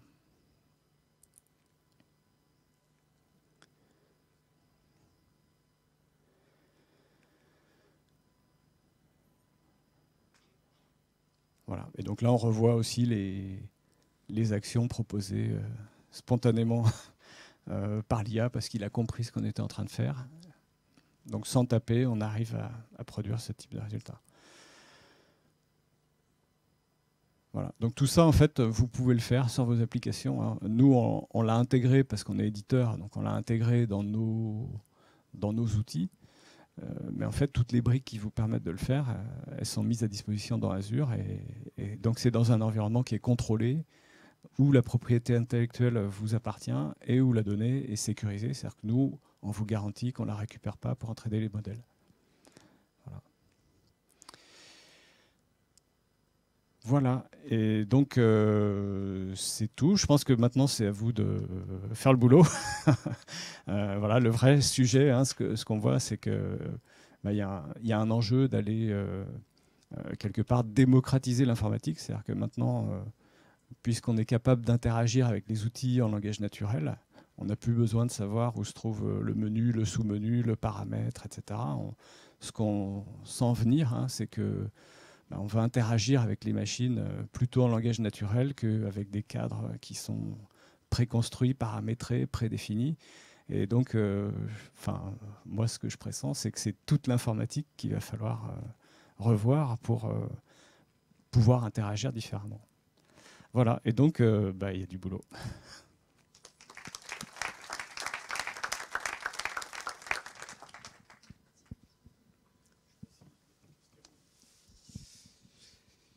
Est-ce qu'il y a des questions? Est-ce que ça suscite des interrogations sur le sujet après ces présentations très pratiques de comment intégrer un véritable compagnon pour nous aider dans nos outils bureautiques?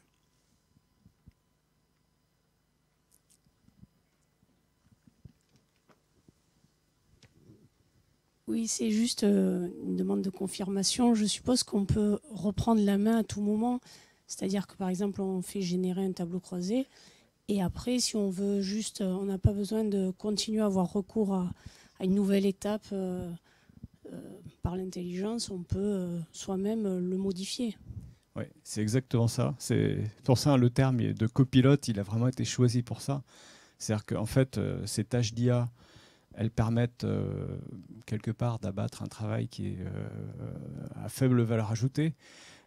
Mais étant donné qu'il y a des sujets d'hallucination, etc., et puis parfois l'IA peut ne pas bien comprendre.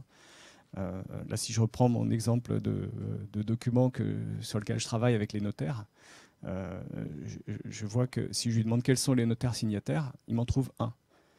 Alors bon, j'ai été regarder dans mes documents, et en fait, le premier notaire, il l'appelle notaire maître un tel, et le deuxième notaire, il l'appelle maître. Et donc lui, ce qu'il connaît, c'est les maîtres. Si je lui demande sors-moi tous les maîtres du document, il me sort correctement en fait tous les notaires. Et donc c'est là où on peut soit faire du fine-tuning, dire bah, non, maître égale notaire, soit se dire non, mais moi je sais qu'il y a un biais à ce niveau-là, et donc je reprends la main. Et donc c'est en fait ce processus, il faut savoir aussi en fait ce qu'on fait, ce qu'on a comme données, quel type d'interaction on a pour. Mais donc c'est important par rapport à votre question de reprendre la main et d'avoir le dernier mot. J'avais aussi une question, merci beaucoup pour la présentation. C'est une offre assez récente, mais est-ce que tu as des exemples quand même de déploiement et surtout l'accompagnement, justement, on vient de parler là de l'accompagnement et de cette phase de fine-tuning, savoir que ça n'a pas forcément marché tout de suite, comment du coup on accompagne les gens, comment on récupère les feedbacks pour arriver à vraiment quelque chose qui a le moins d'hallucinations possible. Ouais, alors, merci pour la question, parce qu'il y a énormément de cas d'usage. Hein. Le principal, qu'on voit peut-être le plus simple à faire, c'est le chatbot utilisateur interne. C'est-à-dire, vous prenez un moteur de LLM, vous prenez vos documents, normes, procédures, etc., et vous lui dites, voilà, je connecte ce chatbot à ces données, et ça permet de répondre à des utilisateurs. Celui-là, il est simple, il n'est pas coûteux, et il est facile à mettre en œuvre, et c'est une bonne première marche. Après, oui, il y a plein de cas d'usage, je pourrais les partager avec toi, mais voilà, c'est celui-là en tout cas le plus simple. Olivier, merci pour ta présentation, qui est très pragmatique. Alors moi, j'ai deux questions qui s'opposent un peu. La première, c'est quoi le délai de mise en œuvre? Et la deuxième, parce que quand on pense à Internet, on se dit qu'il y a des infos erronées, mais finalement, n'est-ce pas le cas aussi dans nos entreprises? Et du coup, est-ce pas un sujet de fond à traiter? C'est une très bonne question. Je pense qu'on rentre dans une nouvelle ère, parce que bon, ce que je vais dire n'engage que moi, mais en fait, les outils qui sont mis à disposition dans Azure permettent de construire très rapidement, parce qu'en fait, on n'est plus en mode je construis avec des lignes de code, etc. On prend des outils qui sont déjà préconstruits, et en fait, on fait du Lego. Et donc là, par exemple, faire un chatbot aux utilisateurs en mode maquettage, voilà, pour pas me faire assassiner, en mode maquettage, on peut le faire dans la demi-journée ou la journée. Après, maîtriser ça, c'est-à-dire que là, probablement, ça va répondre correctement à 80% des cas d'usage. Maîtriser les derniers 20% qui restent, c'est plus coûteux. C'est-à-dire que là, il faut rentrer dans le code, il faut rentrer dans la donnée, et donc on est sur des processus un peu plus longs. Et puis après, bon, il y a toute la phase d'industrialisation. On sait que dans les entreprises, il y a d'autres choses qui se passent une fois que le build est terminé. Voilà. Mais donc, et après, tu as une très très bonne question, c'est qu'il va y avoir un vrai enjeu autour de la donnée. C'est-à-dire qu'à partir du moment où on a des moteurs pour les traiter, l'enjeu, ça va être de préparer cette donnée, de la mettre en qualité pour pouvoir l'exploiter au niveau des moteurs d'IA. Et donc ça, c'est vrai que c'est une deuxième bataille, hein, au-delà des interfaces utilisateurs que j'évoquais tout à l'heure. La deuxième bataille, ça va être de vraiment préparer sa donnée.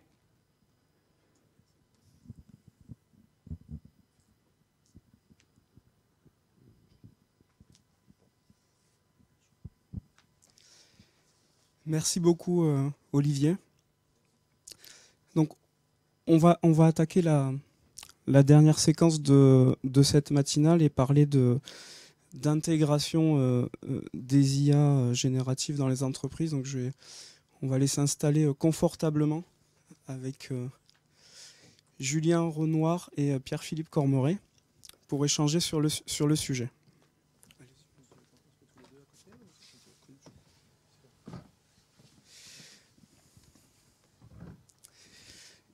Donc, Julien, tu es fondateur, directeur technique de Comels. Donc, c'est une société sur Perpignan qui est spécialisée dans le développement, l'installation de solutions IA chez tes clients.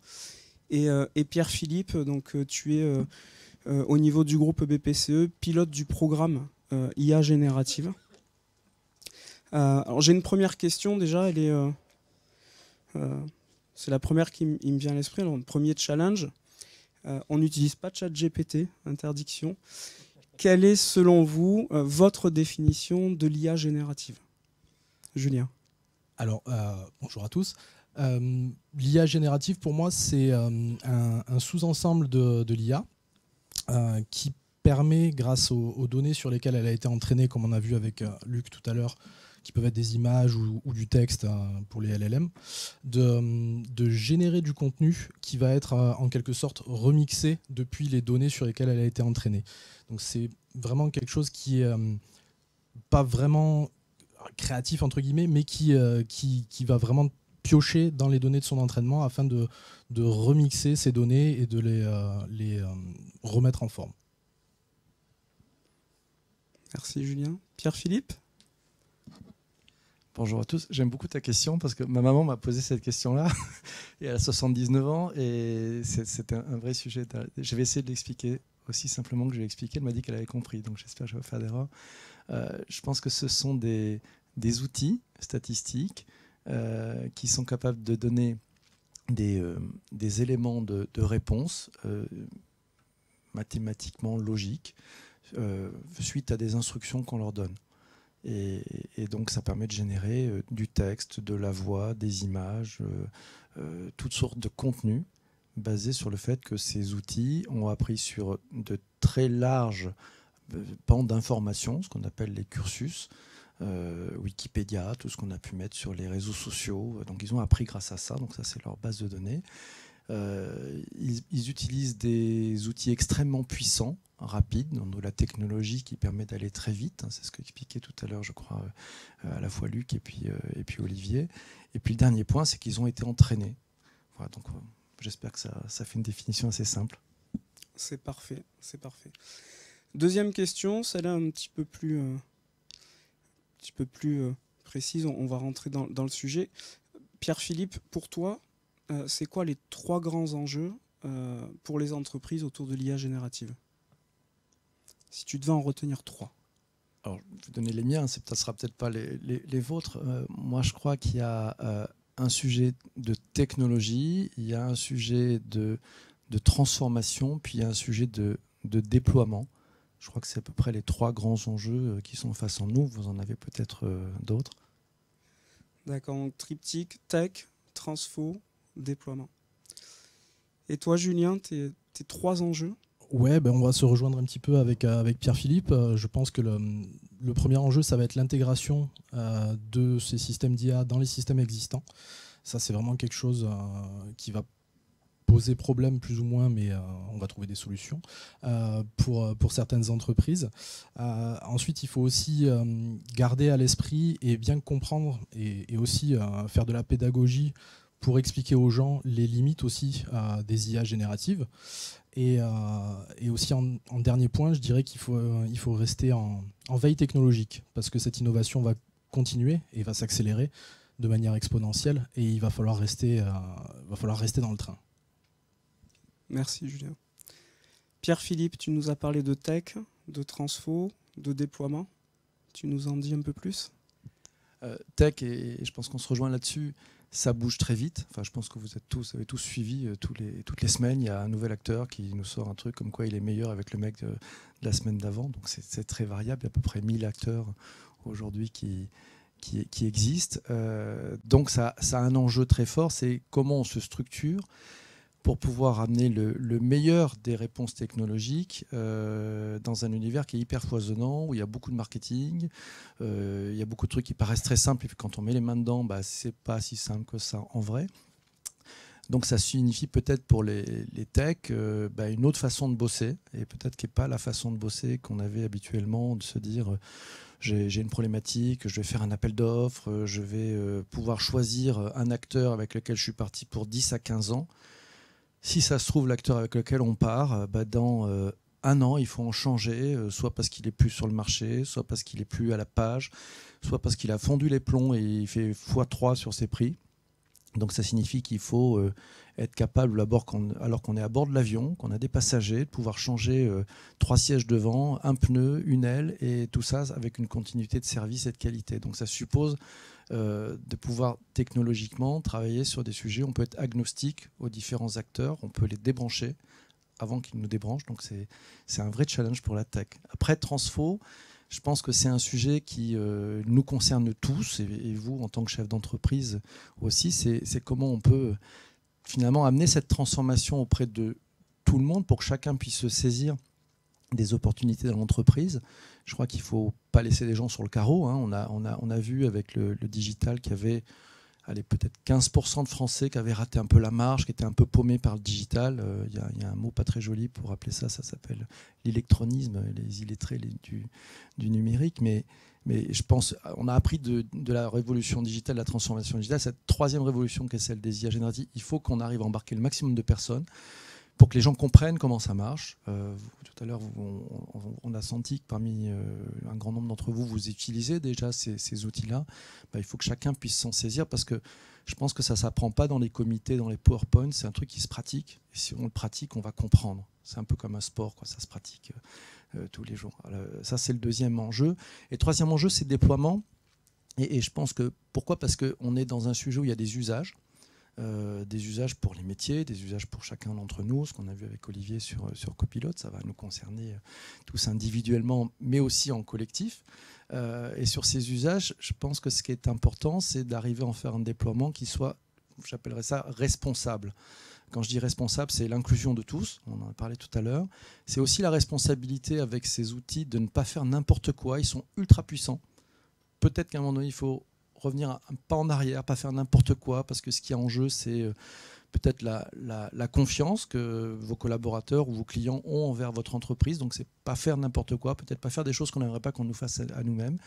Et puis, peut-être en responsabilité, le troisième enjeu, peut-être un enjeu pour la planète aussi. C'est peut-être avoir un peu raison gardée au niveau de la course à la technologie, de se dire, est-ce qu'il faut que je prenne vraiment le modèle 4 ou le modèle 5 qui consomme 50 fois plus de carbone que le modèle 3.5 ? Donc c'est aussi ce sujet, est-ce que j'en ai vraiment besoin ? Et donc ça amène aussi beaucoup de responsabilités, beaucoup de recul, et il faut comprendre, connaître pour pouvoir juger. Peut-être qu'on se trompe, mais c'est ça mes 3 enjeux. J'étais un peu long peut-être. Non, c'était parfait. Merci beaucoup. Julien, tu nous as dit intégration dans les processus d'affaires existants, oui. Compréhension des capacités et des limitations de l'IA, et innovation, veille technologique.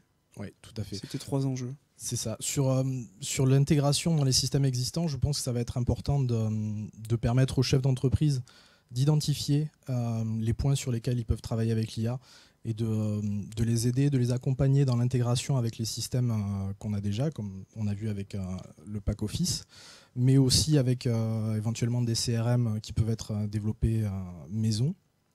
Et sur cet aspect-là, c'est important déjà de faire de la pédagogie comme on le fait aujourd'hui, pour permettre aux gens de voir ce qu'on peut faire avec l'IA et ce qu'on peut ne pas faire aussi. Ça, c'est le deuxième point que je voudrais aborder, c'est de se rendre compte que même si on a une IA qui peut, par exemple, on l'a vu tout à l'heure, rédiger une offre d'emploi, ce n'est pas forcément la panacée. Il ne faut pas balancer cette offre d'emploi directement sur les sites d'emploi. Il faut quand même relire un petit peu, ne pas faire confiance à 110% à l'IA, toujours garder le contrôle et sur certains cas, vraiment réviser le jugement de l'IA. C'est important aussi. Et ensuite, sur l'aspect veille technologique, ça va vraiment, je pense, encore accélérer de plus en plus. Et on va avoir des acteurs comme au début de l'Internet qui vont venir, qui vont disparaître du jour au lendemain. Il va falloir s'adapter, il va falloir, comme le disait Pierre-Philippe, pouvoir changer de moteur pendant que l'avion vole.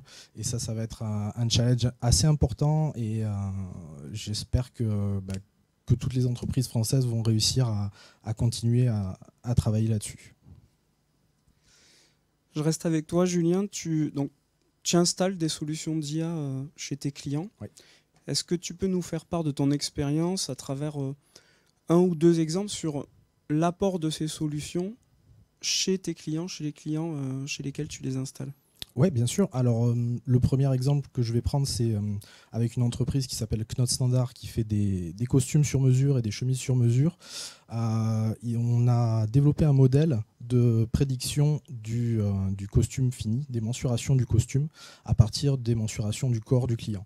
Donc, c'est-à-dire que le styliste prend quelques mesures, que ce soit le torse, le tour de biceps, le tour de cuisse, et ensuite, en envoyant ces données-là au modèle, on arrive à créer directement les mensurations du costume fini à partir de ça.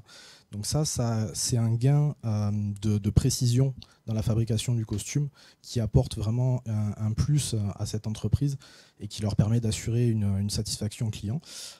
Sur cet exemple-là, je voudrais revenir sur le point de ne pas faire confiance totalement à l'IA, parce qu'on a aussi des cas où, par exemple, quelqu'un peut préférer porter sa chemise un peu plus serrée, un peu plus large au niveau du biceps. Et là, il faut savoir aussi intervenir pour dire, voilà, l'IA me donne cette mensuration-là, mais est-ce que je ne vais pas devoir rajouter un demi-centimètre sur le tour de biceps pour être vraiment en adéquation avec ce que le client demande. Ça, c'est un premier exemple. Deuxième exemple, sur les IA génératives, on travaille avec une entreprise qui s'appelle Intersud qui fait du credit management. Dans leur process, ils ont une API qui permet d'aller chercher des PDF avec des données comptables d'entreprise. Donc c'est des documents qui sont assez lourds et qui sont vraiment assez complexes. On a intégré un petit module qui va se brancher sur l'API d'OpenAI pour envoyer ce PDF, le résumer et leur renvoyer le résumé du PDF dans le CRM actuel. Donc, ce qui leur permet de gagner du temps et de vraiment identifier les informations importantes dans les documents sans avoir à passer 3 quarts d'heure par PDF. Ok, de l'efficacité opérationnelle, des cas d'usage qui vont aller vers de la satisfaction client. Donc, pas mal de sujets.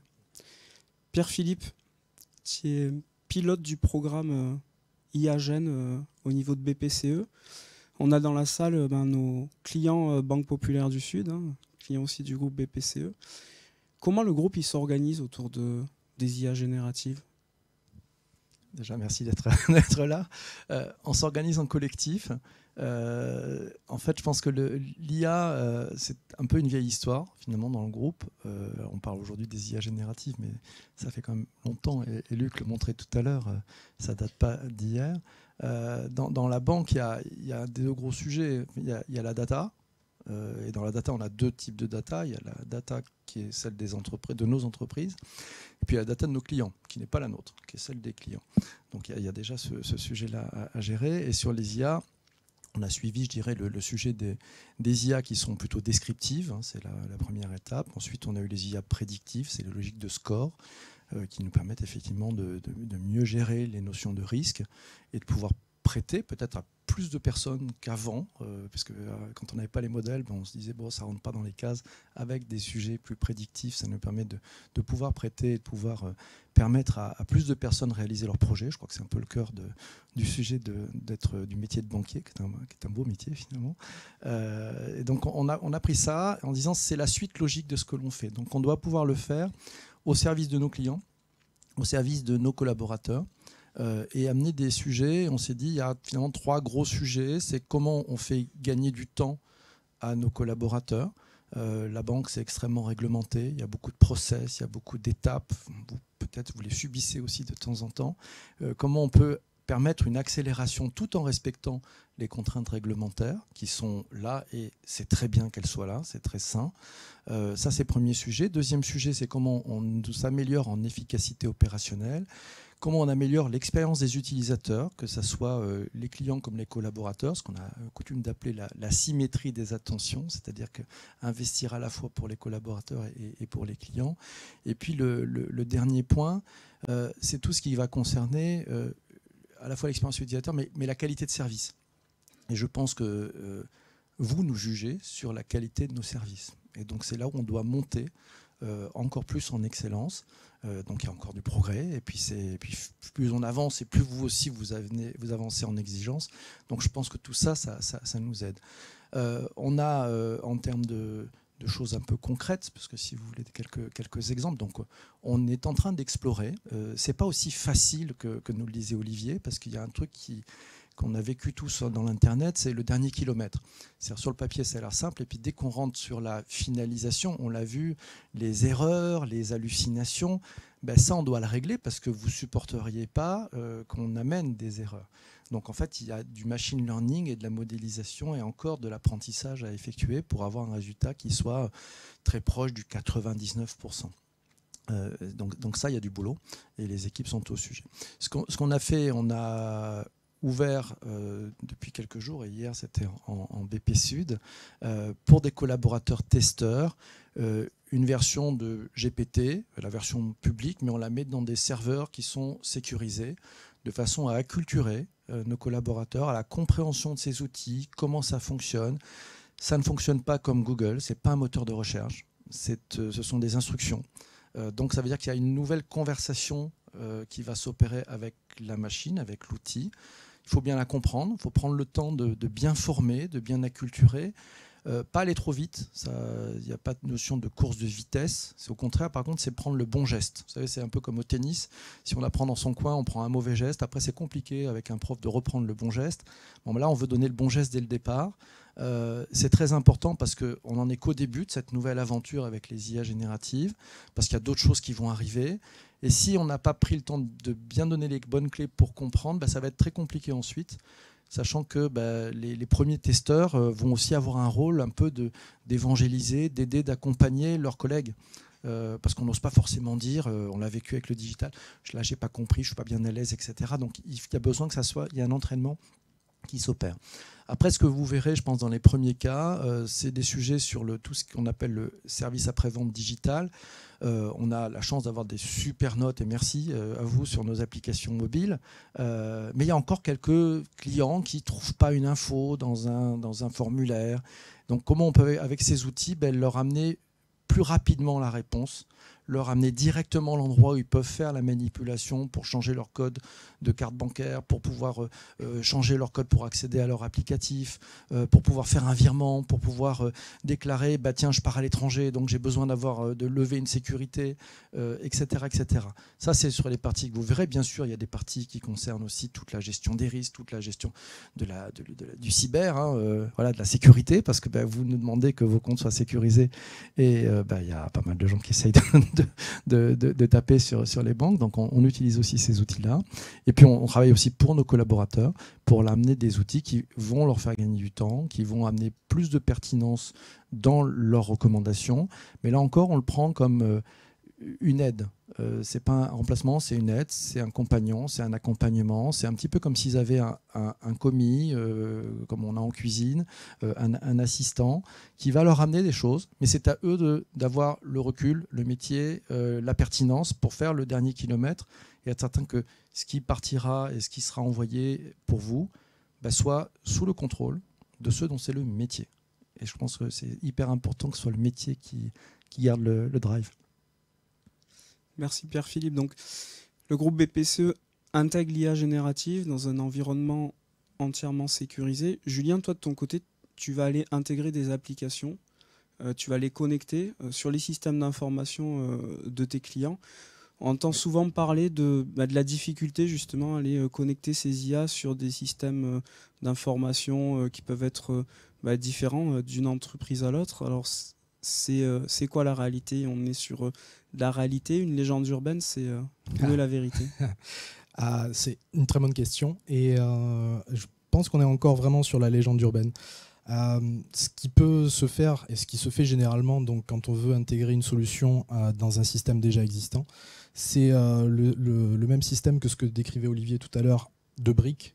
On va aller chercher des briques logicielles qu'on peut intégrer dans n'importe quel système et les faire communiquer entre eux. C'est-à-dire que si vous avez un CRM qui a été développé, je sais pas, en PHP avec un framework Laravel, on peut totalement aller brancher une IA via une API, excusez-moi je vais être un peu technique, sur ce genre de système pour faire communiquer le CRM directement avec l'IA qui a été entraînée ou avec le système d'OpenAI avec ChatGPT, ce genre de choses-là. Donc il n'y a pas de grosse réécriture et de remise en cause de l'infrastructure actuelle quand on veut intégrer un système d'IA. Si on a vraiment bien identifié le point sur lequel on voulait travailler et le projet qu'on veut mettre en œuvre avec l'IA, il y a toujours un moyen de connecter les systèmes existants, à moins que vous travailliez encore sur Minitel, mais je ne pense pas que ce soit le cas, ou par fax, mais il y a toujours un moyen de trouver une solution pour faire communiquer deux systèmes entre eux. Et cette solution, une fois qu'elle est trouvée, que l'IA est connectée au système d'information de l'entreprise, elle est accueillie comment cette IA par les salariés? Alors ça, ça peut être un peu plus compliqué dans certains cas. Le sentiment de peut-être être remplacé, c'est encore un peu présent dans certains cas, mais en faisant de la pédagogie et en montrant vraiment que c'est pas une IA qui va remplacer l'employé, c'est vraiment un support, c'est vraiment un outil complémentaire pour justement faciliter le travail du salarié. On arrive vraiment à faire utiliser les outils qu'on a déployés par les employés des entreprises. Donc c'est vraiment un point positif, mais il ne faut pas avoir peur de l'IA. C'est un outil complémentaire pour vous faciliter la vie. Je partage, et je pense que ça vous concerne tous. Hein. On a forcément, sans on se rend compte, ceux qui en ont peut-être un peu peur, parce qu'il y a eu beaucoup de presse sur le sujet. Alors c'est sûr que parler des choses qui ne vont pas bien, ça fait plus de vues et plus de clics, donc plus de pubs que si on parlait des choses qui vont bien. En fait, ceux qui peuvent avoir un peu une appréhension ou un frein, c'est quand ils commencent à utiliser, ça se lève, parce qu'ils voient ce que ça peut faire pour eux, comment ça peut les aider, comment ils peuvent mettre ces outils-là à leur service. Donc c'est important et je pense que c'est très propre à l'être humain. Hein. Quand on ne connaît pas quelque chose, on a toujours un petit peu peur. Quand on commence à le connaître, on commence à être plus à l'aise avec. Et donc je pense que c'est aussi ce sujet, quand je parlais d'inclusion tout à l'heure, comment on arrive à mettre les gens dans un espace de confort où ils vont pouvoir effectivement se servir de ces opportunités, parce que je pense que c'est, à mon avis, un avenir radieux. Après, je suis peut-être très positif, mais ça reste à construire. Donc comme on est au début, autant qu'on prenne le manche tous ensemble pour avancer, quoi. On arrive au bout de cet échange. On va essayer de se projeter un peu. C'est quoi la suite dans 5 ans? On en sera où dans 5 ans? Madame Irma, tu en penses quoi? Oui, je veux bien, comme ça on pourra me dire que je me suis trompé. Vous pouvez y aller. On peut y aller. Dans 5 ans, je pense que déjà le monde du travail sera grandement transformé, dans le sens où on aura sûrement des nouveaux postes. Je ne sais pas si vous vous souvenez, au début de l'Internet, on avait le poste de webmaster, donc, qui était plutôt quelqu'un qui était la seule personne de l'entreprise qui comprenait un petit peu comment fonctionnait Internet. Je ne sais pas si on n'aura pas des postes un peu d'IA master qui vont se créer, où les gens seront le référent IA de l'entreprise, dans le sens où ça sera la personne qui comprendra un petit peu mieux que les autres comment fonctionne l'IA et qui sera capable d'aider ses collègues, de les épauler dans certaines situations.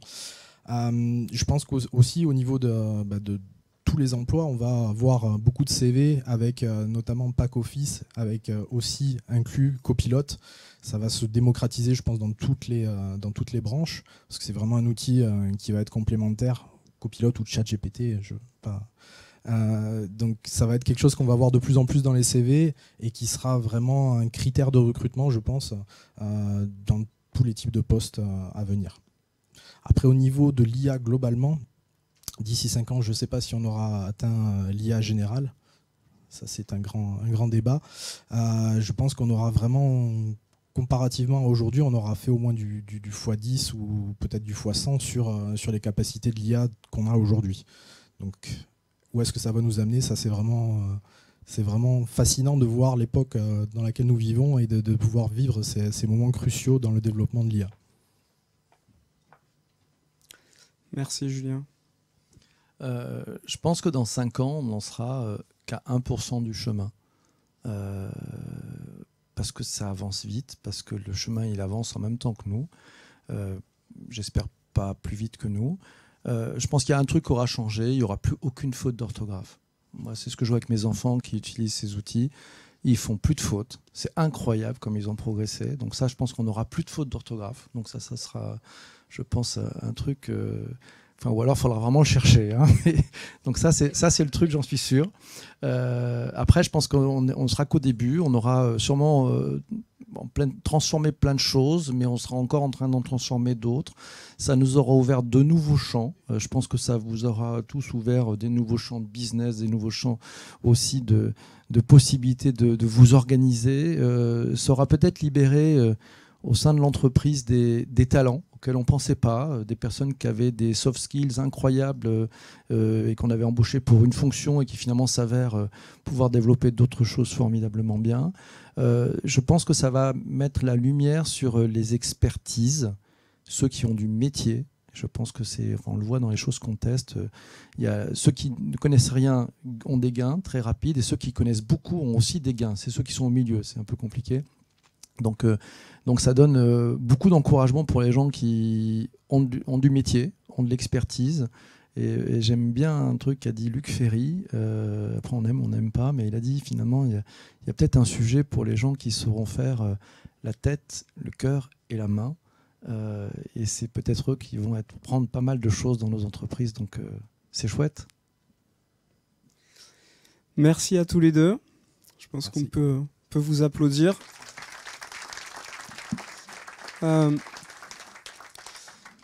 On arrive à la fin de cette matinale. J'espère que à travers les interventions, on aura pu amener des éclairages d'abord sur ce qui se cache derrière l'IA, comment on peut la mobiliser, comment on doit aussi être attentif, garder la main. Et pour conclure, je vais remercier tous les participants. Luc, Julien, Pierre-Philippe, Olivier.